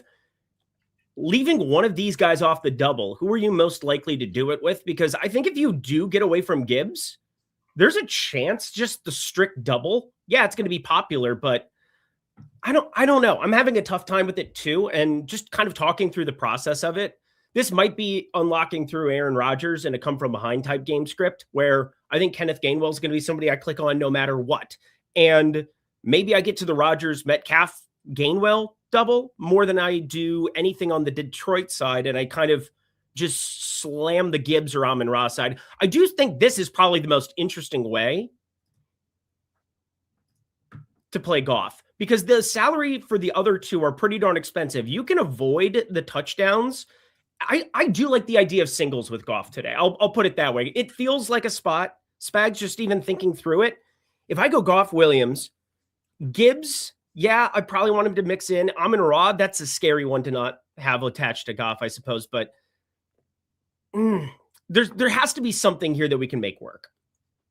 Yeah, I mean, look, I think you're thinking the way, and this is, again, one of the things I've mentioned a lot in DFS this year, because I think it's been an important part of my personal process and, some success I've had recently across NBA and NFL is just acknowledging that a lot of times, my first take, no matter how I come about it with whether it's advanced analytics, whatever, it ends up being the same take a lot of people have, just kind of thinking whatever they're talking about. I always say that, the phone shitter bros, guys making lineups in the toilet kind of stuff. Even those guys are thinking the same thing very often. And I think when you go okay, wow, Detroit's got 30 implied points and, Jameson Williams projects well and he's going to be owned and Amon-Ra projects well, he's going to be owned. Well, I got to try one of these guys. And I think everybody's going to do that a lot too. So I just worry it's going to be a really chalky configuration. And, I'm willing to play Gibbs. I'm getting 35% of him. I'm playing Amon-Ra at 25. I'm still trying to play these guys, but I think maybe consolidating production to one guy and not playing Goff with it would be the better move. Okay. That's probably an all right way to go about it here too. And we're going to get into the ins and outs of the wide receiver position because I have some dust at the bottom there to make some of these running backs work. We have Bryant showing up. He was there on that screen that I hit for the simulation. He's somebody showing up in the sims for me for sure. I think there's a couple of other guys we can mix in. God forbid Adam Thielen goes off today and I don't have him. So that would really, really hurt my feelings. And I won't even say MVS because I'm not going to go out here and troll you on purpose. If MVS goes ballistic, I'm already clicking on that name, but got to kind of make sure he's active. We're going to have a ton of late swap today too. And I suppose that kind of leads us into this little discussion. Justin Herbert's the only quarterback amongst these guys that is going on early. He's at 6.6%. If you just group this by ownership, he's actually pretty popular. 1, 2, 3, 4, 5, 6. I think Shuck is going to end up being my favorite early quarterback that we've got. The Jets have just been incompetent. I've bet 3 New Orleans Saints to score touchdowns today on purpose, Spags. So maybe I don't know what I'm talking about, but we have so much afternoon football that we're going to be able to swap in and out of, be able to use early information. But like, is Justin Herbert going to be 6.6%? Because if we're going to be adding ownership to Jared Goff, I feel as though it has to strip away from some of these early guys like Herbert. Yeah, I'm not sure what Herbert's ownership is going to be because I do think enough people are afraid of the hand injury. Obviously, Dallas defense is still one of the worst in football. They get pressure, but still when they don't get pressure, like you're giving up monster plays and really easy completions over and over again. And they keep losing more guys as well. Like I think they're getting Diggs back today, but it's still not a team that I expect to be any better at this point, unless the Chargers just want to run the ball with their 2 running backs. They seem to be very happy to do that with. But that is a 50.5 point implied total there for Dallas and the Chargers. Pick'em game as well, so it should be competitive. I'm shocked to see the Dallas side of that total be that high, but for a team with no motivation at all at this point. But it does seem like a shootout environment, and the ownership's not crazy. And I think Herbert's worth whatever you get. Like I did force in a minimum of 5% across my exposures, and I ended up a little bit higher than that. Same thing for Dak, because I don't think that game's going to be owned enough for a total that stands out. Like I would think that'd be like a 50, 45 point total, and instead you get 50.5. Like it seems really high in that game. So I don't want to be blind to that. I don't either. And I think this is the game that I'm the most interested in early. And I think everybody should kind of be. And the Dak and Herbert side of things, if we have a quarterback early that absolutely goes nuclear, I would be surprised if it wasn't like a situation where you're able to just play chalk behind it and be in a really good spot with that Detroit game. Like kind of to what you were speaking about, where, maybe we don't go through Goff and we go through a Prescott double, Herbert double, and we eat up the salary that way. Like, I think the hard part for Justin Herbert for me, and I have more interest in him, just like the field does, than I do Dak Prescott, just because of how expensive it is to get to 7,800 Lambs, 7,300 Pickens against a really good Chargers defense. But Ladd McConkey, we get Quentin Johnston back into the mix, whereas, we saw some decent play from Trey Harris. Maybe he still mixes in enough to be really, really annoying. And Keenan Allen's been all right. He's been really reliable on third downs for him. But like, how do you even want to stack up Justin Herbert? If I could find easier configurations for that, is it just as easy as playing a ton of Gadsden as a contrarian tight end play? I think your top snap guys last week, and there was no Quentin Johnston, but it was Ladd McConkey, it was Trey Harris, and they did talk up Trey Harris pretty meaningfully after that game, saying that he played 3 positions for them, did it incredibly well. They're impressed that he was able to do that, even at the tail end of his rookie year. So I think he might maintain some amount of snaps out there as a guy that can move around the formation more than Quentin Johnston can. But he's active this week, so it does upset things a little bit. I'm assuming I'm mostly getting Ladd here. Actually, I can just quickly confirm. But I presume it would be mostly Ladd for me. I still don't mind Keenan Allen as a guy that does get targeted the most, per route run. But it's hard. Like that is really the biggest flaw, I think, with the Chargers. And Gadsden, like you mentioned, is fine as well. But I got like a bunch of, it looks like 5% of various Chargers. That's probably the way to attack it because none of them are appreciably better plays at this point, unless you think Ladd's just going to hold on to the snap count. And he probably will. He'll be the leader, I think, no matter what. He's 3%. That would be an awesome early play to have where you're making a stand on something. And if it pans out for you, there's really good afternoon plays. And a majority of this slate for me, I think it is for most people, even though we have more games early, a lot of my exposure is late. Michael Carter, who we'll talk about for sure. I think there's some interesting ways to stack up Denver even.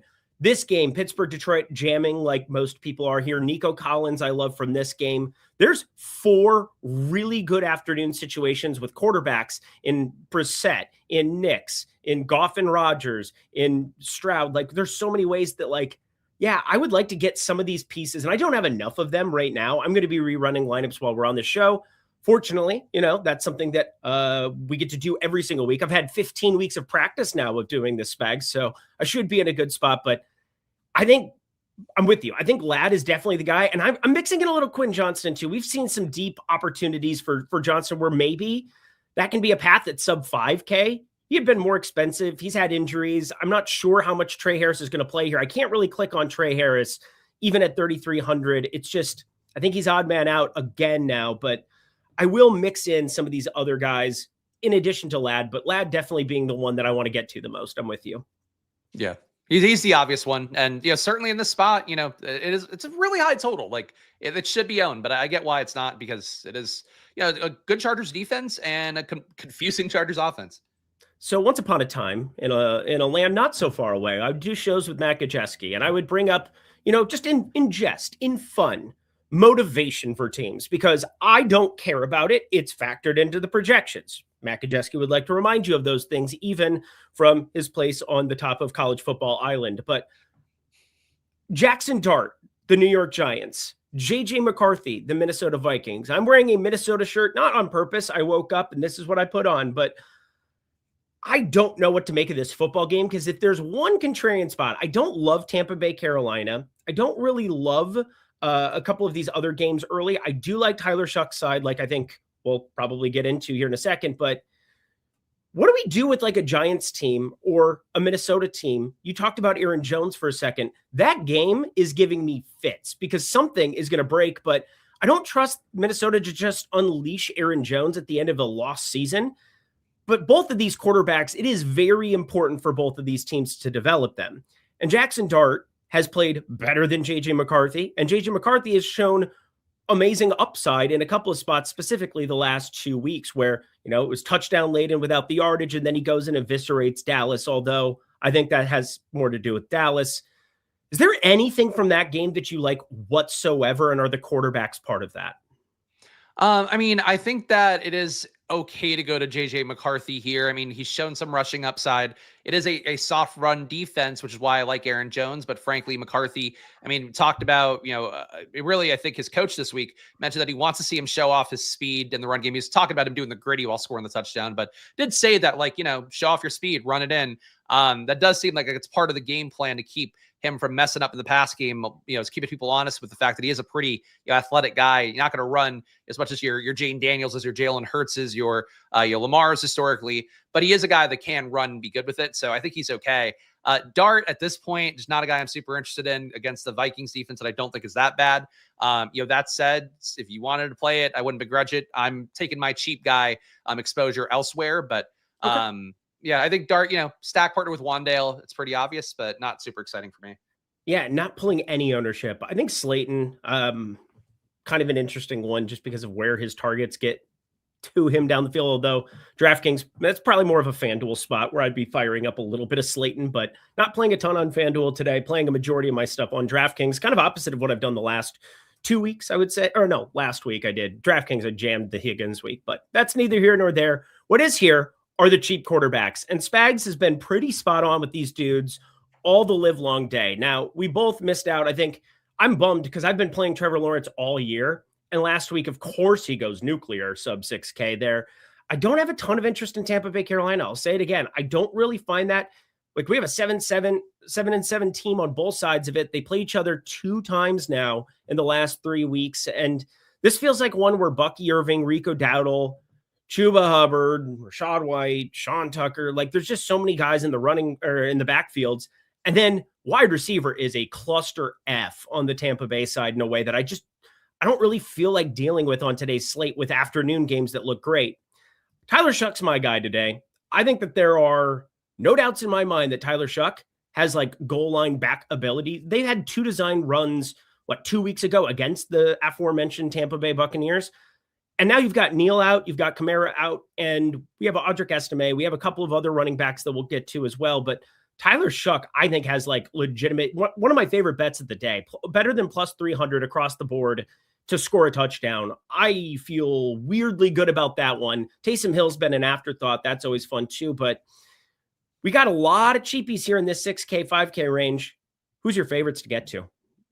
I mean, I wouldn't poo-poo Baker, I think, as much as you are. It is one of those things where, like, he is a little bit lightly played for a spot where I don't think you get a lot of Adam Schefter narratives spinning on Twitter about QB super often. And, he did mention the Baker does have some resentment about, Carolina cutting him many moons ago, even though it obviously worked out pretty well for his career. He got on the Rams, he rejuvenated himself, and now he's, going to get paid a lot of money in the next few years that he's playing most likely. But I do think that spot that stands out with Tampa Bay and Carolina is that they are two defenses that are pretty weak. In the secondary, 0.12 EPA per dropback allowed by Carolina, 0.13 EPA per pass allowed. On the Tampa Bay side, I think people think the defense is worse than it is, but still a 0.08 EPA per dropback, 0.1 EPA per pass. Like, it is kind of a shootout friendly environment here, not quite to the level of a Cincinnati, Miami, but I think comparable. So I like Baker more than you do, but I did kind of roll the dice with a bunch of guys. Like, I like Shuck as well. I think he plays well with Olave, Devon Vele on IR. So he's done for the year. So Chris Olave going to get a lot of work there. You still have your Juwan Johnson, still have your Taysom Hills, and definitely guys you can go with. And if you don't want to go Olave, but Olave has been a guy commanding over about 9 targets a game. I would say that for him now getting another body out, and it's going to be Mason Tipton competing for looks with him. I think bodes pretty well. But yeah, like, I don't know. I think the Quinn Ewers here, Kirk Cousins here. I feel like I don't want to list every guy here, Eric, but is there anybody else popping up for you meaningfully amongst the dumpster dive guys? Because, like, I'm playing Brady Cook. Like, I'm going, it's all Jesus, here, Mother of Christ, Mary and Joseph, amen. Welcome to Bethlehem. I don't know if I'm going like as crazy cheap. I have like 1 or 2 shares of Kirk Cousins. I also have a little bit of Gardner Minshew interest, and that's probably the one that's also going to change the most in the next 50 minutes. Hit that like button for us here as we're discussing through this. We spend quite a bit of time here because the stacks talk about the game environments, kind of set up everything else the rest of the way as we're talking about, what I believe based on my data, what Spags believes based on his data, and then where the Sims are kind of guiding us. And the Sims don't really like Gardner Minshew, but Gardner Minshew has been an above average replacement quarterback. Is there like quarterback above replacement, QAR? Can we make that a stat? That'd be fun. But Gardner Minshew has been in relief duty a lot. There's no Rashee Rice, but what happens when you do that is you get a really cheap stack against a really bad defense. DVOA, Tennessee, 31st in football. That's bad when there's 32 teams, Spags. And now we have so many cheap stack partners that we could potentially go to in the entire game environment. It's an awful game environment. I probably just want to play him skinny. I don't think I'm going to double him up with like a Juju or anything, but like sub 4K Hollywood Brown walking into the Rashee Rice potential type role. Xavier Worthy's going to kind of do his same thing. I don't know. Gardner Minshew is probably going to throw the ball a lot more than we think he is. No, I think that's totally fair. And, I got a lot of Tennessee defense this week. So I think I'm getting it on both sides, but I forced in, Minshew a decent amount as well, because I'm with you. I think the spot is really kind of clean for Gardner Minshew to have a nice run out to close out the year, maybe justify his job in the league. And I think people always talk about incentives in the chat. And, I think as Laffy mentioned on the last show, like, really doesn't matter too much in week 16 at this point. When guys are going into week 18, you're 50 yards away. I think that counts a little bit more. 3 receptions, that counts a little bit more. Now it's like, if guys get there, they maybe get a little bit of a boost, when they're at the finish line. But for, Minshew, like literally playing for a job next year, like playing for, status, playing for maybe a starting job in the, in the league. There might be a few opening out there that could be of interest to him. I think that the spot against Tennessee is pretty good. Another soft pass defense. 0.13 EPA per drop back allowed, 0.15 EPA per pass, pretty high, 82% catchable ball rate. And Minshew, hasn't played a ton this year, but when he has played, he's actually played really well under pressure. So I think for him, there are signs of life, and, it's a real clean, target share as well, most likely with Worthy and Kelsey. So clean, cheap stack, no Rashee Rice out there, the RB's stuck, and you're going against a defense that's not very good. I think Minshew, as compelling of a play as anybody else in this range.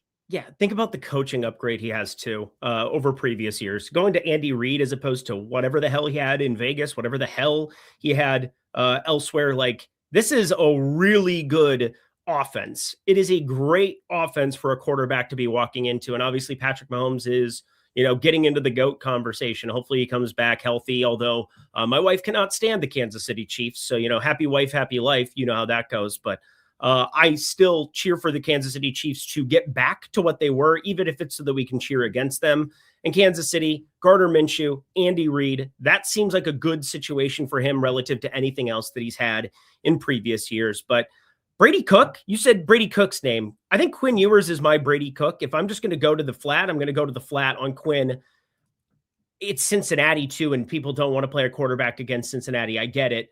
I'm considering playing Quinn Ewers in single entry and jamming afternoon game environment spend ups, the Gibbs, the Amon-Ra St. Browns. Brady Cook, though, that's an interesting one, my friend. I mean, so look, the case for Quinn Ewers, I can make as well real fast. I'm with you on that. I have Cincinnati. Case closed. Yeah. I have like 7 to 10% of both guys. So like, it's not the biggest stands, but on a slate, where I just kind of faded a few QBs, but tried to get fairly flat ownership for a bunch that I think have the upside to win a large field tournament. That's sort of where I landed with it. But Ewers is facing a Cincinnati team that is, I would say the worst defensive football, maybe besides the Commanders. 0.22 EPA per drop, back allowed 0.25 EPA per pass. Bottom barrel in the league, plus CPAs in man defense and zone when they get pressure, when they don't get pressure, short throws to 20 plus air yards. There's bad across the board. That's really the kind of defense that you want to attack. And for Ewers, wasn't great last year, before going pro. A couple years ago, he did really stand out in the advanced analytics, like very efficient, high catchable ball rate, getting the ball where it's supposed to go. So I think Ewers in this spot with another fair, clean kind of target share with Jalen Waddle, who I think maybe if he gets banged up again, he didn't finish out last game. He also was in and out a little bit. I wouldn't be shocked if he got pulled. But Waller, we know, has touchdown upside. People in the chat saying Quinn Ewers loves tight ends. Any rookie will. So I think you have options there. And Achane, and the flat's going to be there. Pretty good amount too. But the case for Brady Cook, if I can real fast. Go right ahead. I would love to. I'm waiting for it. We got there. I'm ready. So Brady Cook, right now he's throwing the ball where it's supposed to go. 86% catchable ball rate, one of the highest in the league. Small sample size, only a few games. He's not been good by most metrics. Under pressure, he's fallen apart. Negative 1.4 EPA on those plays. Overall, negative 0.3 EPA per pass. It's not good stuff. But if the ball's going where it's supposed to go, which is why I really do obsess a little bit over catchable ball rate for QBs, you should find success. Like it's math. Like, and he's throwing the ball to A.D. Mitchell. Like, it's not the greatest receiving core in the world. Jeremy Ruckert at tight end, super cheap. He's out there 50 snaps. A.D. Mitchell's out there 50 snaps. Mechie's out there 50 snaps. And the Saints defense is really bad in the secondary. So total sucks, but they're in a dome, weather immune. Again, a lot of crappy QBs to play this week, but I think Brady Cook, I'll bravely say he's one of those QBs, Eric. Yeah, well, that is brave. 0.4% ownership coming in on him right now. And we've seen some upside from his pass catchers. We've seen, they're two talented dudes. Mechie at Alabama was ridiculous. And we've seen Addie Mitchell have some spark, even if he doesn't hold on to footballs crossing goal lines that end up sending him to the shadow realm. So it is what it is. There's no question whatsoever that, in a dome here against New Orleans, obviously not the best football team themselves. So I get the case. For me, I'm just going to go to the flat against Cincy and one of the worst defenses, tight end Civ, and we'll get into it from there. But any other quarterback that you wanted to discuss that we might have glossed over? Anybody that you're like adamantly against? Because I'm not going to get to 11.6% Jacoby Brissett. I can tell you that much. Yeah, exact same page with you with that one. I think he is, again, another guy probably going to be your cash game QB. And I think, too, the stack is just not as clean now when you add Marvin Harrison in. Like, yeah, you go to him and McBride, and you could roll the dice that Wilson or Harrison, one of them has the upside. But I'm not sold on it, so I'm willing to be a little bit under the field there, still get some exposure, not totally blanket it out, because he's really cheap, 5,300, but I don't think he's like a smash lock button kind of play at this point. And Cousins in the same game too, I think also worth to me about 10 to 15% exposure.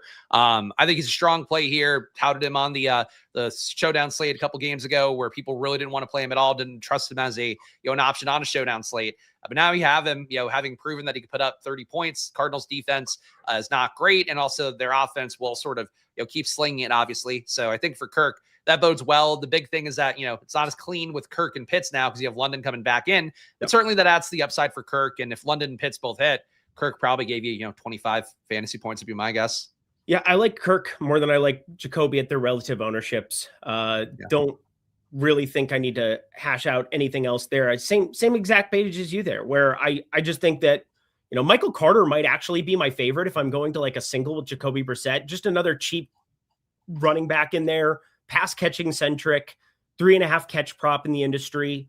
Lots of ways where I think he could potentially unlock something, but it's so cluster F with Marvin Harrison back. I really hate it. Although we would see tons of ownership coming in here in the event that he was out. So maybe we should be a little bit thankful. And if you do like Arizona, you probably have the ability to know that Jacoby Brissett's going to be your most popular play within that stack. That's kind of insane. We don't ever see that with the quarterback position. Yeah, no, it's a good point. And yeah, there'll probably be, I would guess, some unstacked Brissett that gets played too, which is also is not the way to play with an immobile QB who's mostly gaining value through, stack partners. So yeah, just Brissett ownership. He's really cheap. I get it. He should be your first guy in for a cash game build. For large field tournaments, I think there are other guys to play. Guys, this has been a lot of fun sharing the Sims with you here on screen throughout this program. And if you guys want to take advantage of it, there's really nothing that quite beats the link join that we have going for you. We have tons of stuff fired up for you over in the corner. You simply go to the video description box below. We have the link join, a month of DraftKings, a month of Underdog, a month of Onyx. No matter where you sign up, we got partners on the left, partners on the right. You sign up with any of them on your screen. You go to the link below and you will be able to get an entire month of the NFL Sims completely free to you. That's going to lead you all the way up through the AFC and NFC championship games if you were to sign up today. That's an unbelievable opportunity for you. And then obviously we'll have the Super Bowl. That'd be its own little ball of wax. I'm sure we got some goodness coming for you before that promotion, but take advantage of this now. There's no time better than the present to be able to utilize the Sims that I'm sharing on screen. We'll get that run going here as we work through the running back position. I'll be able to share some of that with you as well, but the power of the Sims have just been showing out week after week, time after time. Look at all these wins. I mean, look at this screen. The screen is starting to get ridiculous, and it's people of all different entry levels. We've got 40K, we've got $300, whatever it is, whatever tournaments you're playing in, the Sims can unlock a lot of goodness for you on today's slate. So check it out. Link join down in the link below. Alrighty, running back. Let's start expensive. Let's start with Devon Achane against Cincinnati. He is the early piece at the running back position before you get to Bijan and Jahmyr Gibbs. Now, finally, Devon Achane failed to some extent last week. And yeah, it's Cincinnati on the other side. But what do they do here when he's going to look much worse compared to a Bijan Robinson in that game environment or Jahmyr Gibbs in a game that Detroit is very, very actively trying to win? How much Devon Achane do you plan on having today? Because I am terrified. I have a full fade of him going right now. Yeah, I mean, the sim definitely seems to like Achane the least. For me, my ownership, I did manage pretty aggressively today because I felt like it was one of those slates where I wanted to kind of put my hand on the wheel more. I ended up with like 20% Achane, 25% Bijan, 20% Gibbs, and then one more guy in this range that it should be. I don't need to like tease it out. James Cook, I also kind of forced that too. Ooh, I love when you tease me. I'm like, I don't know if I should reveal this one, but it's I can't believe I gave that information away. My so God. Naughty. James Cook, a guy I think in this spot. I mean, we saw Tony Pollard smash the Cleveland defense. Not that means that James Cook will, but I do think at no ownership, that's when James Cook is worth the look. It's also his campaign slogan. So that's but yeah. Well, now I'm hearing in my head it's just like it's Jonah Hill from Superbad. Oh, the lube! I could have never handled your massive Chris Spags cock. Anyway, the sim though, lube. 60% Bijan, 60% Gibbs is what I got I got in the run. Yeah, we started right when we did the show in the beginning. Might move a little bit, I suppose, but the sim on Stochastic side really loves getting above the field Bijan Gibbs. I didn't quite go that way, did kind of spread the ownership around, but it's a massive cosign of just spending a ton of money for these two expensive players that certainly project well and are in good matchups with Bijan and Gibbs. Very good point, John the Bettest. Go follow him on Tails. Super, super sharp. And yeah, I would have been better in the dark, but then you wouldn't have seen me. And watching me do the act is better than the act itself. All right, let's go to some other running backs. Do we even have to talk? Like Bijan Robinson and Jahmyr Gibbs are excellent, excellent plays. What do you want me to say about them? How much are you getting? 62% Jahmyr Gibbs. Bijan, I'm lighter than I would want to be, but part of that is the Kenneth Gainwell thing. Okay. Yeah, no, that makes sense. Yeah, it's a lot coming up here. I mean, to me, if I got to 30, and I'm not going to touch my stuff at this point because I don't think there's any reason to. If I got to like 30, 33 of these guys, I'd feel okay about that. It feels kind of aggressive. I mean, the field's there a bunch too. So I guess I just want to be under on them, I guess is the best way to put it. I like paying up a receiver a little bit more. I like trying to get some amount of McBride in. Again, another like 10% shot for me there.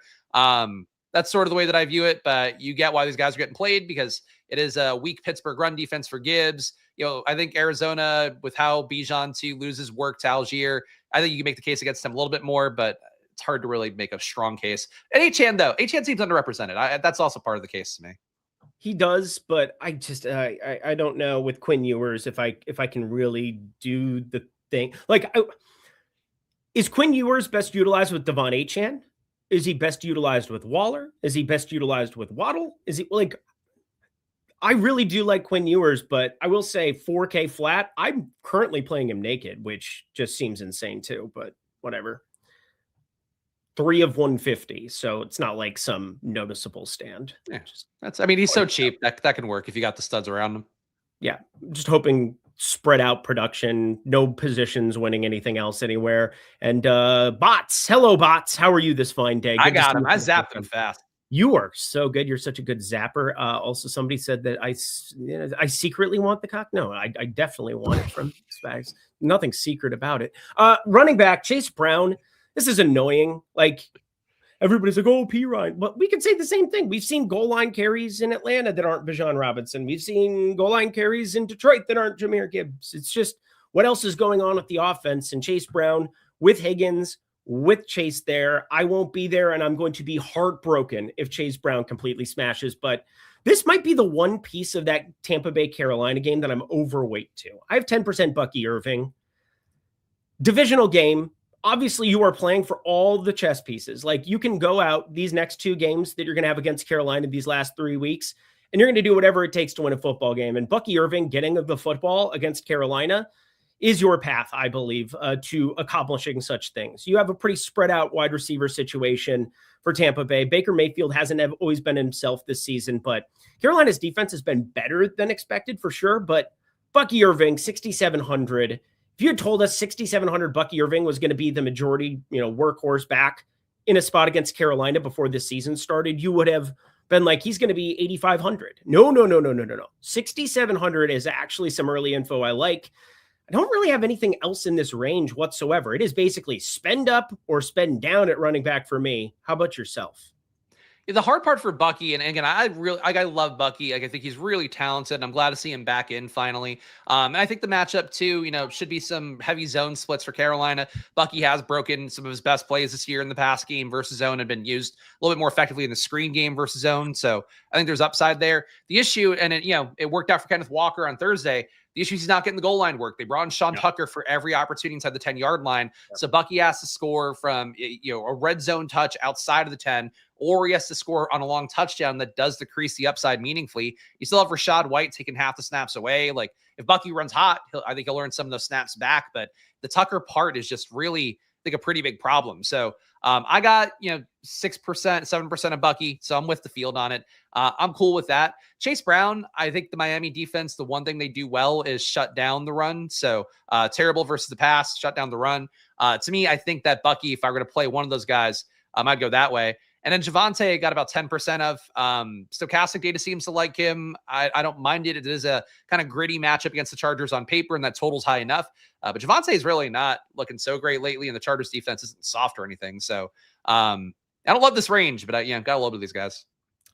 As we move down our boarding walk here, Quinshon Judkins, who workload hasn't been as good as what you might have. We have that Travion Henderson, I believe, fellow who's coming in for some of the passing downs now as well. They've been in some negative game scripts here after being in some shootout game scripts. It's just been a weird Cleveland team to get a gauge of what the hell is going on. Against Buffalo, pretty sure that we can call that a negative game script opportunity. So I don't know how I feel about Quinshon Judkins here in this spot. Breece Hall, I think this is probably the guy that I probably want to trim some of that, just even talking through it, some of the Bucky Irving ownership. I'm probably going to turn a little bit of that into a Marion Hampton. Super easy to do here in the Sims. If we see this turn, Quinton Williams not there, that that Minnesota performs, we didn't even have a great running game by any means, but I do think Dallas, even though that's been something that they've been capable of doing in the last few weeks, I don't think Omarion Hampton should be sub 5% in this spot at 5,800 if we're going to see it continue to, as he's getting built back in there, play more and more over Vidal. I feel like if we get a 60, 70% type number, I want to be early to the party on something like that, sub 6K for a very talented back that they have first round. I think he was a first round pick, draft equity wrapped up in, but I like Hampton. I like some of these other guys cheaper, but basically just him. I don't have Breece Hall. I don't have Junkins. I don't have as much Jaylen Warren, even though if you were to go against the Kenneth Gainwell thing, well, he is a definite pivot, more of an afternoon play for me. Anything for you in this range? Yeah, so for me, I think that I like to go down a little bit cheaper if I can. But I think that there are definitely some guys here that are interesting. I would say for Hampton, I mean, the fact that we're at 25 snaps the last two games, while Vidal's playing 50 and 40, I don't there. I know, and I know you love timeshare backs. You go, ooh, Nami, give me more. Yeah, I love that they're not guaranteed time on the field. I think this is fantastic and makes for great DFS plays. But I think, the ownership's not there for a reason. They definitely have the upside against the Cowboys. But yeah, I wouldn't show me you play 30 snaps, Hampton, is what I would like to see before you go there. I no longer want you. That was very unattractive. That was the goal. Very rude. Very rude. I mean, we have Vidal depreciably lower projected. I mean, what are we doing here? Whatever. Michael Carter, going to be your lead back. He catches passes. He was part of a dynamic duo back in the North Carolina days. And I played a lot of college football DFS back then. You just played both of them all the time. And, didn't have to play them all in the same lineups. But Michael Carter, I think, has kind of been getting the raw deal throughout his entire NFL career. The Jets specifically, there were times that you would really see him out of the backfield catch a lot of footballs. And on a PPR site like DraftKings.com, it doesn't really concern me that, he's got a sub 60-yard rushing prop and he's pulling this kind of ownership. It doesn't really concern me that DeMercado still exists and has a pulse. Nothing really concerns me because he has that passing floor that exists for him. And obviously I'm going off of our projections here, and I absolutely love the idea of Michael Carter being in that late window. Brought it up. I think he might be the interesting Jacoby Brissett route. If I do end up stacking up Brissett in a couple of lineups here or there, he's going to be very popular. I don't want to full fade Jacoby Brissett by any means, but Michael Carter, he is the guy wearing an Arizona uniform that I will be cheering for the most today, Spags. Are you at least with me there if you're not going to be with Gainwell? I mean, I got 15% Carter, so I'm with the Fields ownership. Sim on Stochastic does seem to like him a little bit more. I'm not crazy about Michael Carter's talent, and DeMercado didn't play a ton last week, but I still think that he's live to take snaps away at any point. I've never been a big Michael Carter believer anyway. So for me, again, part of the reason I'm playing estimate is I believe in the talent there. I think there's a shot to get there.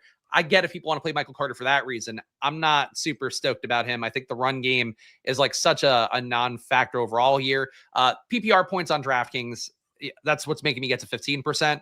But I'm not sure the touchdown equity is huge. McBride's been a demon in the red zone. You get Harrison back, who's been a pretty good red zone target as well. I'm not crazy about Carter, but I don't want to be totally out on him. I just want to point out David Montgomery's 2% owned at 5K, and nobody's playing him this week. I just want to point it out. I'm not playing him, but I just wanted to point out that nobody's playing him.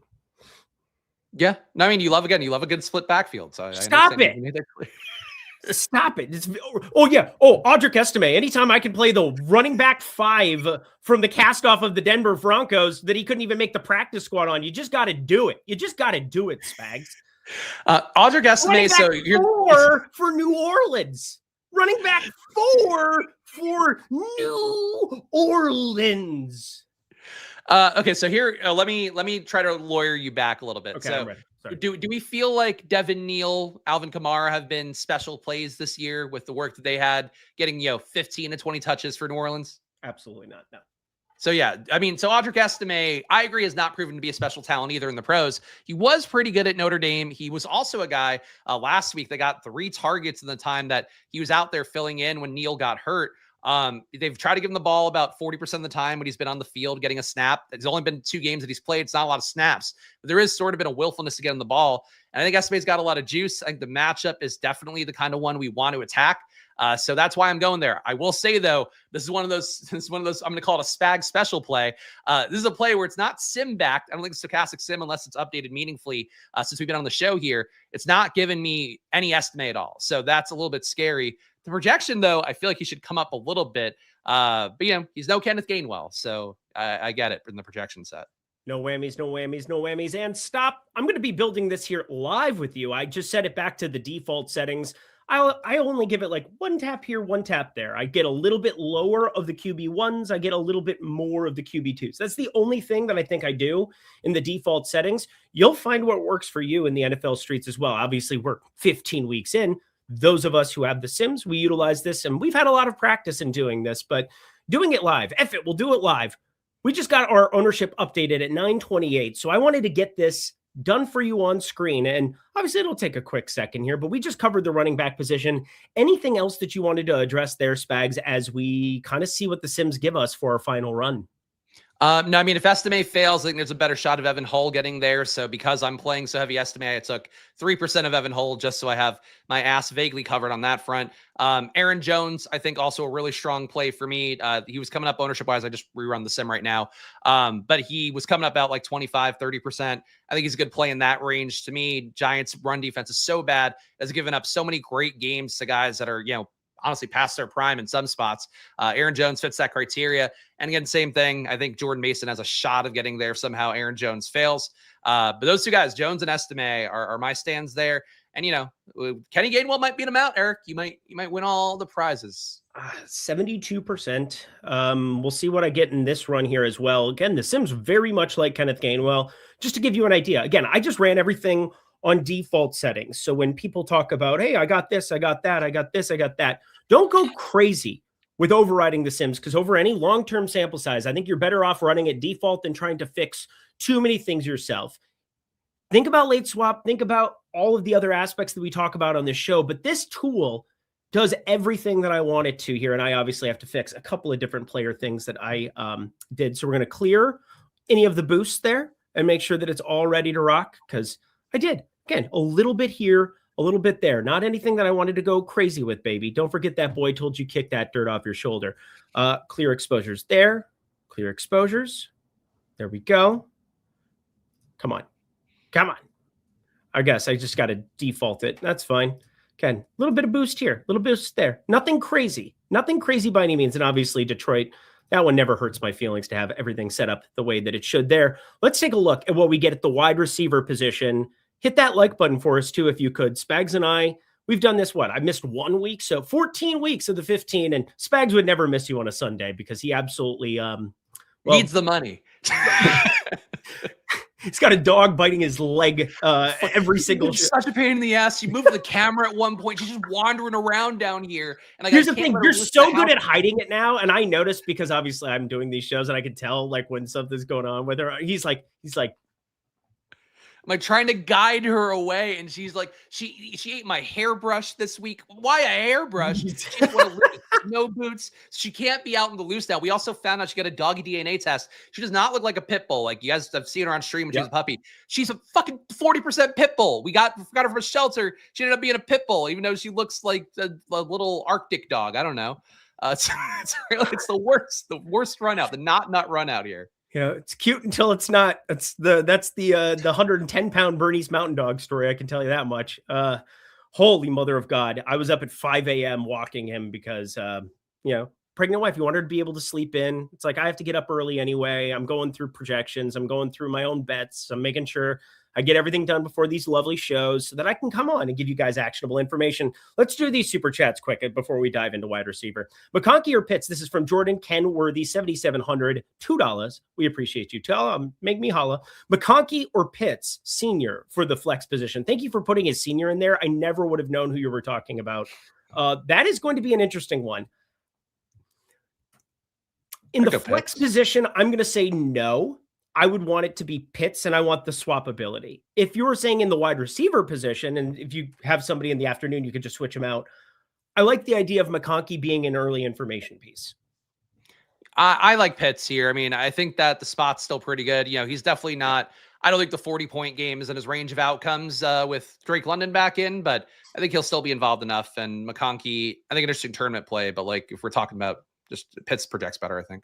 Jeff Williams, 60.89, $1.99. Tipton or Kevin Austin Jr., who's actually somebody that I have actual American dollars on today. 21.5 receiving yards, 22.5 receiving yards on Underdog. I thought it was a great pick 'em piece. Again, I didn't bet it individually because I thought the juice was a little bit high in like the -118 realm, and there weren't a lot of books with Kevin Austin Jr. props available. But he's been playing more than you might expect for the New Orleans Saints here at this point in time. Obviously, no Devon Vele. And we've seen him on the field a bunch, and 5 targets last week out of the middle of nowhere. I'm not sure if that's sticky. I'm not sure if that's something that's going to be there for the time being, or if that was mirage, but he got ramped up to 38% of the snaps. That's a lot of targets in just 38% of snaps. If we see that go up, there is an upside, I think, to Kevin Austin Jr. Yeah, I mean, I get it. He on the year, it's again not the biggest sample size like you're indicating, but a 19% target per route run for Kevin Austin compared to 9% for Mason Tipton. Tipton's out there a lot, but he's really not doing a whole lot. He's running wind sprints out there. It's mostly going to be Olave and Juwan Johnson, and then I guess Taysom Hill getting the ball out of that group. But it's a soft matchup, and the Jets can really give up production anywhere, so I don't hate it. Any good prize picks bets? Well, I just talked about Kevin Austin. I think he was available there at 22.5. So you could add that to the mix. Michael Carter over 19.5 receiving yards. I thought was a pretty interesting one. And I actually also like the under on Trey McBride receiving yards today. I know he's kind of the forgotten guy amongst Wilson and the Marvin Harrison, and we're going back and forth. And it's like, oh, Trey McBride's just going to be successful here. I think we've seen Atlanta be pretty good against the tight end position. Not that Trey McBride is somebody that can't win against any matchup. We saw him destroy Houston last week, but yeah, I like shorting Trey McBride today as well. I guess I'm just anti-Arizona for people not named Michael Carter today. Well, when you can pick the shittiest player out of all of them, why not? Oh shit, Woody Marks expected to be inactive. We just got that news, Spags. That's a big piece of news. All right. Yeah. I mean, obviously I have so much late exposure that this should be something that we're able to do pretty live, but you go to the top right corner. So as I'm sharing the Sims here for you, we got the late swap button right here for you, right here. You're going to want to jump into that here with some of your lineups as things are going along, but I have so much afternoon exposure. It's probably not going to be crazy. Also, I don't know how much it makes me like a Daria Gumbawale. I doubt it does in any capacity, but Chubb's not going to be out there, right? Like this is still... No, he was going to be active. Oh, they just said he's going to be active? I mean, I don't know if they just said, but he was on How track. Good did that Jordan guy look? Like Jawar Jordan's the interesting one, and Jawar Jordan had some juice last week. I doubt the Sims are going to like it. I doubt our projections are going to go crazy with it, but oh boy, he looked good. Yeah, so Rappaport said Woody Marks expected to be inactive today, so expect plenty of Nick Chubb. Jordan will be in the mix, but I don't think it's a guarantee that he gets the work. I think Jordan's a more interesting guy at this point because he, to me, coming out of Louisville, kind of looked like Joe Mixon, just like not super special, but gets what he's supposed to get, can be a value in the pass game. Raiders defense is also fairly decent in the run game, not good versus the pass. I'm not going to go nuts over this, but yeah, Chubb and Jawar Jordan both going to be active, it looks like. I already liked Nico Collins, not showing up a crazy amount in the Sims right now, but yeah, this is just kind of a cluster. So that'll be fun to kind of comb through. Obviously, the projections update will guide us to the places that we need to go. But one place we need to go, Amon-Ra St. Brown. Got him. I'm under the field on him, but I've still got him in a quarter of my lineups against Pittsburgh.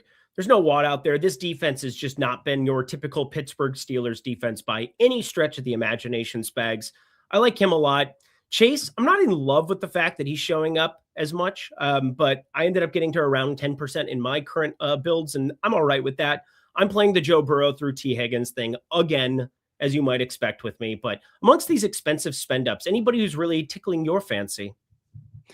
I'm getting the most of Jamar Chase and Amon-Ra. Does seem like Stochastic has you more flat with the field. I guess light fade on Amon-Ra, but about 25% for Amon-Ra, 17% for Chase. I've got these guys at more like 25 to 30 for both, and I'm cool with that. I think the matchup fits for them. I think for Jamar Chase as well. We saw him be productive last week in a game where I really feel like he didn't play that well. This week he's facing a softer matchup, and I believe in Burrow, so I want to be with Jamar Chase's, I guess above on Jamar Chase's ownership.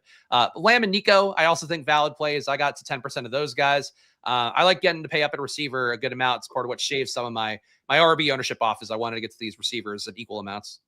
Nick Chubb was quite literally inactive last week, and then this week was questionable coming into it, expected to play. So obviously, now that we get this Woody Marks news, which I thought it had a chance to be the inverse yesterday when I was looking at it, but I didn't do anything about it, didn't bet anything, obviously. Yeah, this Jordan thing is pretty wild. 15-101 last week. Yeah, this is going to be an interesting thing to comb through because Nick Chubb, I don't think he's very good anymore. I don't think he's been good for a while, but I cheer for him because, obviously he loves football and obviously he was insane at it once upon a time. So we'll be cheering for him against a Vegas Raiders team that, hey, you probably have interest in anybody with a pulse if they're going to play a lot. It's just hard for me to think that he's going to get some massive amount of work. All right, now let's get into the wide receiver where this range is just popping in the Sims.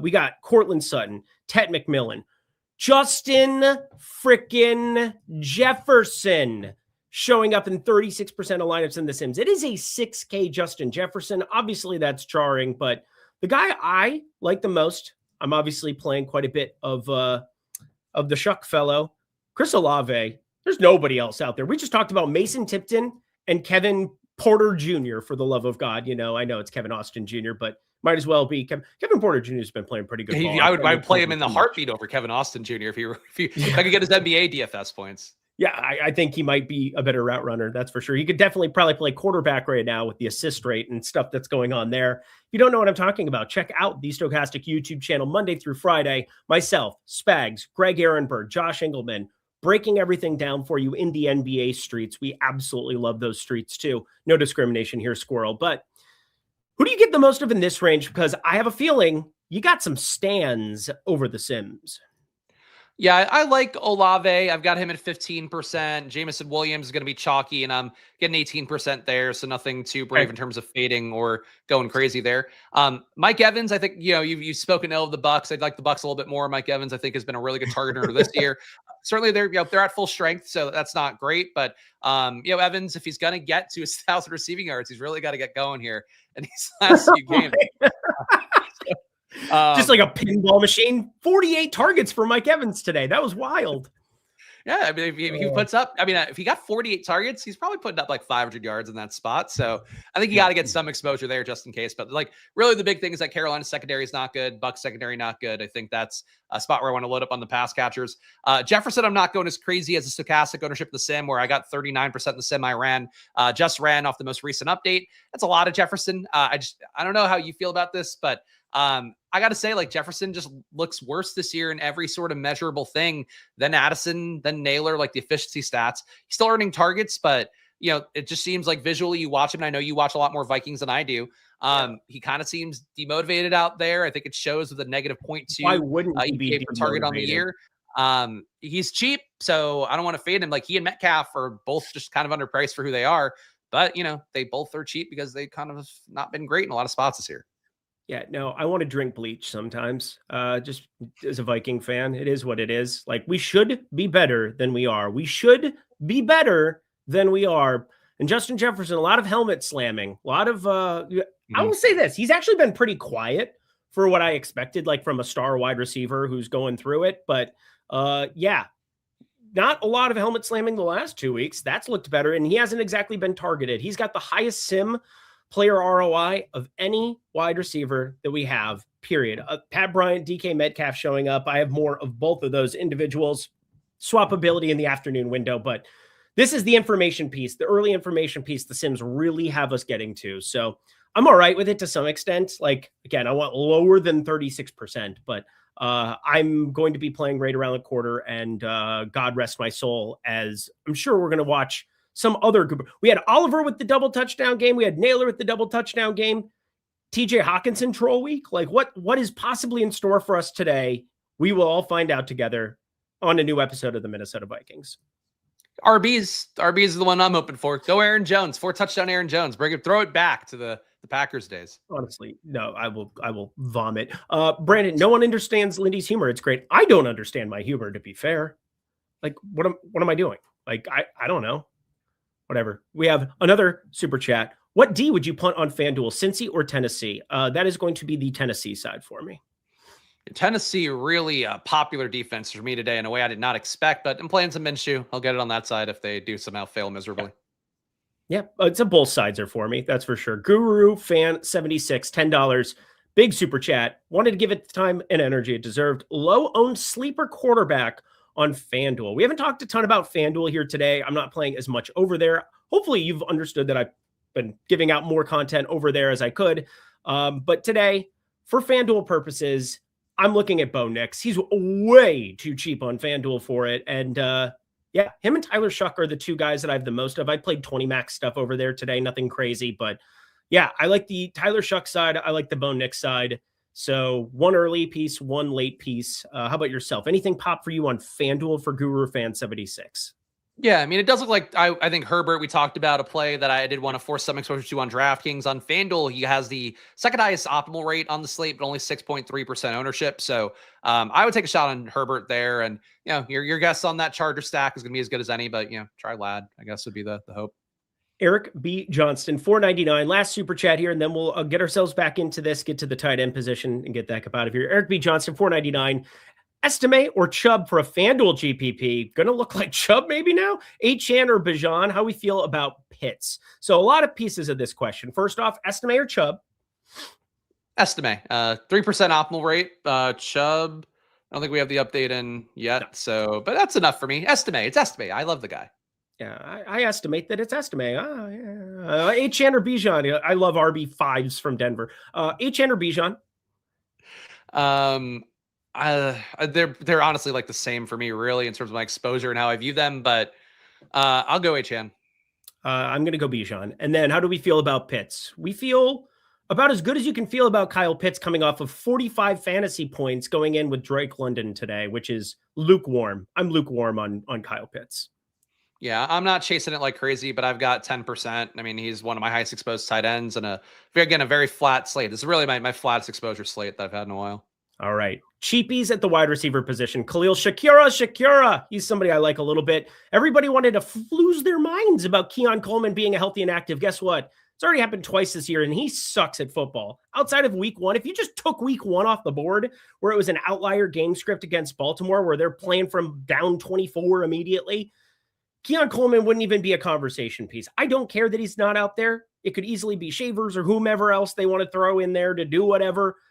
Completely irrelevant to me, but Khalil Shakira is not an irrelevant football player to me. Somebody that I'll get to a little bit. DK Metcalf just absolutely playing metric tons of him. And then Jaden Higgins. I do think one thing that we could see with Houston, just kind of thinking through it, might give him a little bit of a boost when we get off of this show and I go through some of my late swap process, purely because we could see the passing game. Nico Collins and Jaden Higgins potentially see a boost. I'm a little bit biased as an Iowa Stater. I think Jaden Higgins is hashtag good at football, whereas like, you know, we've had Lazard and Hutchison. I never thought that they were good even in their Iowa State days, but I'm very much on the camp that Jaden Higgins is a good football player and want to have a little bit at 4,100. If we're going to see that go through CJ Stroud a little bit more against a Vegas team, they should be able to do whatever they want against. Anybody in this mid-range cheaper that you're getting a healthy amount of in your lineup, Spags?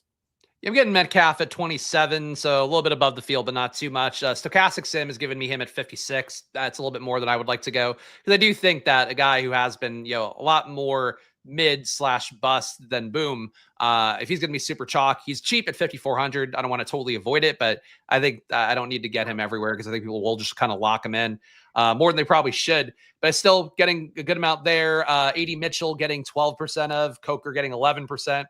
Xavier Worthy, I'm really intrigued by. I know we both like Minshew a little bit, but you know, Worthy we saw have really big upside last year when Rashee Rice went out. And obviously it's not Mahomes now, but if you think Minshew is going to be, you know, competent enough, I think that Worthy and Kelsey stack looks pretty good. And even if you don't play it, like Worthy, you know, probably very viable cash game play based on industry projections as well. So Worthy, I would say probably the biggest priority for me besides just a bit too cheap DK Metcalf. Just a little bit too cheap DK Metcalf. I'm with you. He's just too cheap, and Sims like him quite a bit. simulated player ROI, play him without Aaron Rodgers. Like he's just underpriced for the game environment against Detroit in, what expects to be a game that shoots out. So very much here for DK Metcalf as the field is. And doesn't matter. He's my highest owned wide receiver on the day. Alrighty, tight end. We're up against it here now. 7 minutes. Hit that like button. We've talked a lot about wide receivers and tight ends purely because we spend so much time talking through the quarterbacks, the stacks, the game environments. But now we get to kind of comb through this.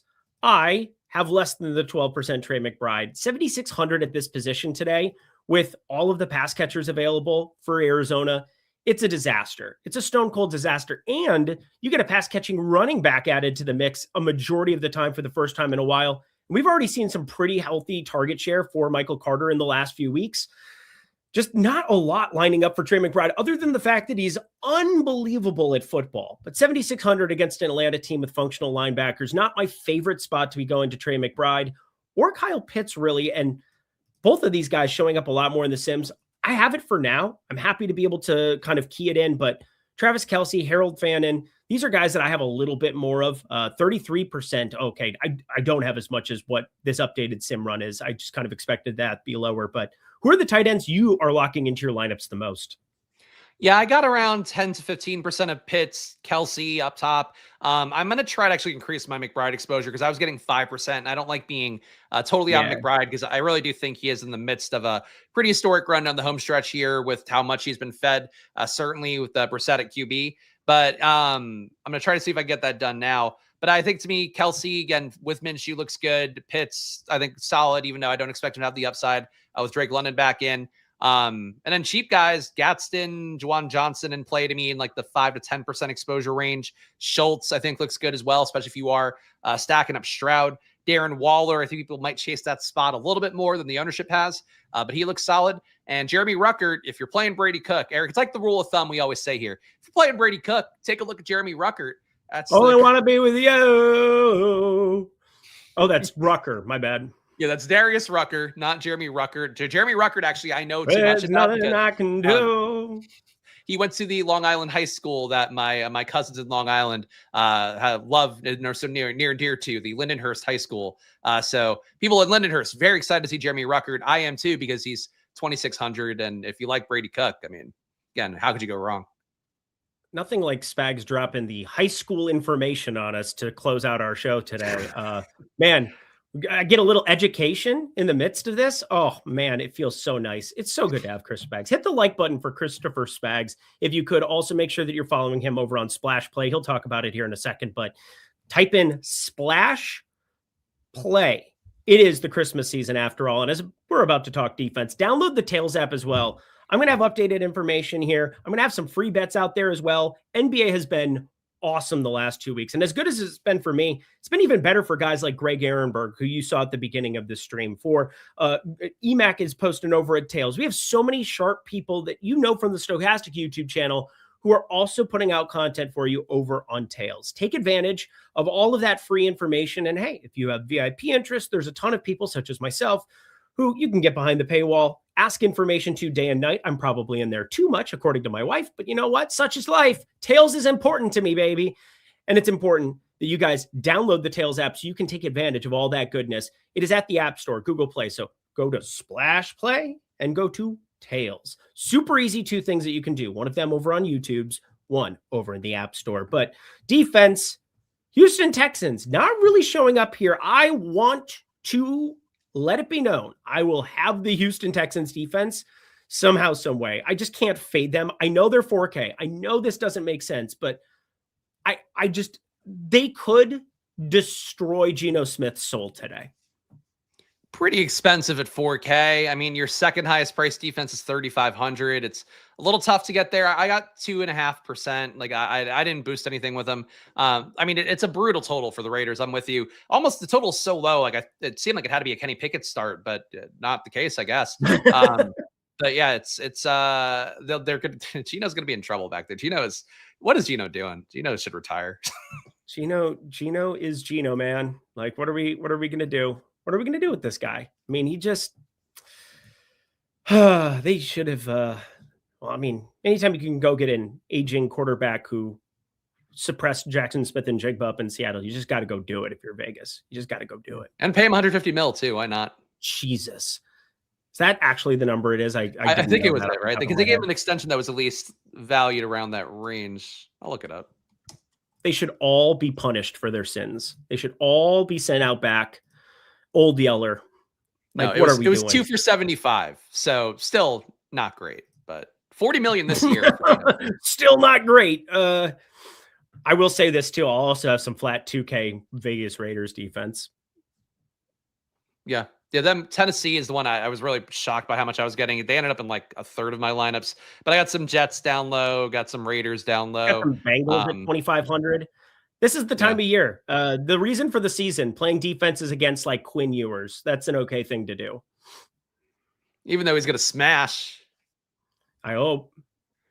Smashing in Miami, something everybody does on spring break. All righty, y'all. That's going to do it for us here on the old Week 16 Stochastic. Anything else? One last super chat. We have another super chat. Advance, please. Okay. FPPR, help choose one wide receiver, one tight end, one flex from Jefferson, Godwin, Evans, Kyle Pitts, and Kittle. All right. Jefferson has to be in there. I trust it more than the Godwin-Evans split. Kyle Pitts and Kittle then. I'll take the later. Yeah, Kyle Pitts, Kittle. I guess it doesn't matter because it's just straight up. Godwin Evans, I told you, I'm not in on Carolina and Tampa Bay today. I just really cannot get there. So if that game shoots out, I am in shambles. Period. End of story. How about you, Spags? Evans, Pitts, Kittle for me. I think Evans the best of that. I'll fade Jefferson, even though I know we'll get our Jefferson in DFS. You don't need him. Malakar, you did have a super chat. I'm sorry. I took down 3 first place and 3rd in last night's basketball slate. Thank you guys for all the insight. Malakar, for you are welcome. You absolutely crushed it. I did see you at the top on stuff on FanDuel for quite a while. I played FanDuel yesterday in the NBA streets. I'm always out there lurking, always in the shadows. So Chris Spags, he's always there too, over on the Splash Play podcast, over on YouTube's. Make sure you're watching his NBA goodness, breaking down the projections, breaking down how he goes about it. Even if the spreadsheet doesn't work when I tune in, it's fine. That happened one time this week. I can't remember what it was. What spreadsheet? The ownership percentage wasn't updating. You were being very mad. You were very upset. I was walking my dog. It's fine. That sounds viable. Yeah, it's not a lie. That'd be weird to make up. But tell the people what else you're up to, and we'll get the heck up out of here. Yeah, I'll be on the Live Before Lock tomorrow for the Showdown slate with Laffy, but check out my Splash Play shows. I do Monday, Thursday, Friday for the various Showdown and main slates. Monday to Friday, NBA at 2 p.m. as well, East Coast time. So if you want to get my looks there, I think people have been really kind. Apparently my data is helping people out, so that's always great to hear. I say it so humbly, and I try to be. But I'm honestly, the growth's been really cool on the NBA channel, so please go check that stuff out if you want to see more from me in the week. We got EMAC as well. Full Sunday Night Football breakdown free on Tails. I believe he's on the Live Before Lock as well tonight, talking some Showdown goodness for a big game. Baltimore, New England, I believe. That'll be fun. That'll be a tasty meatball, something you're going to want to tune into. Plus, you think the Sims are awesome here. How about 50,000 simulations over there in the old contest generator for Showdowns, working through the dupes. I absolutely love the process of utilizing these Sims. And again, if you want to sign up for that, link join us down below. But we are going to go watch ourselves some football. He's Chris Spags. He's awesome. And, we went on an experience today. That's for sure. I'm Eric Lindquist. I'll try to be better next week. Probably won't be. We'll see you then.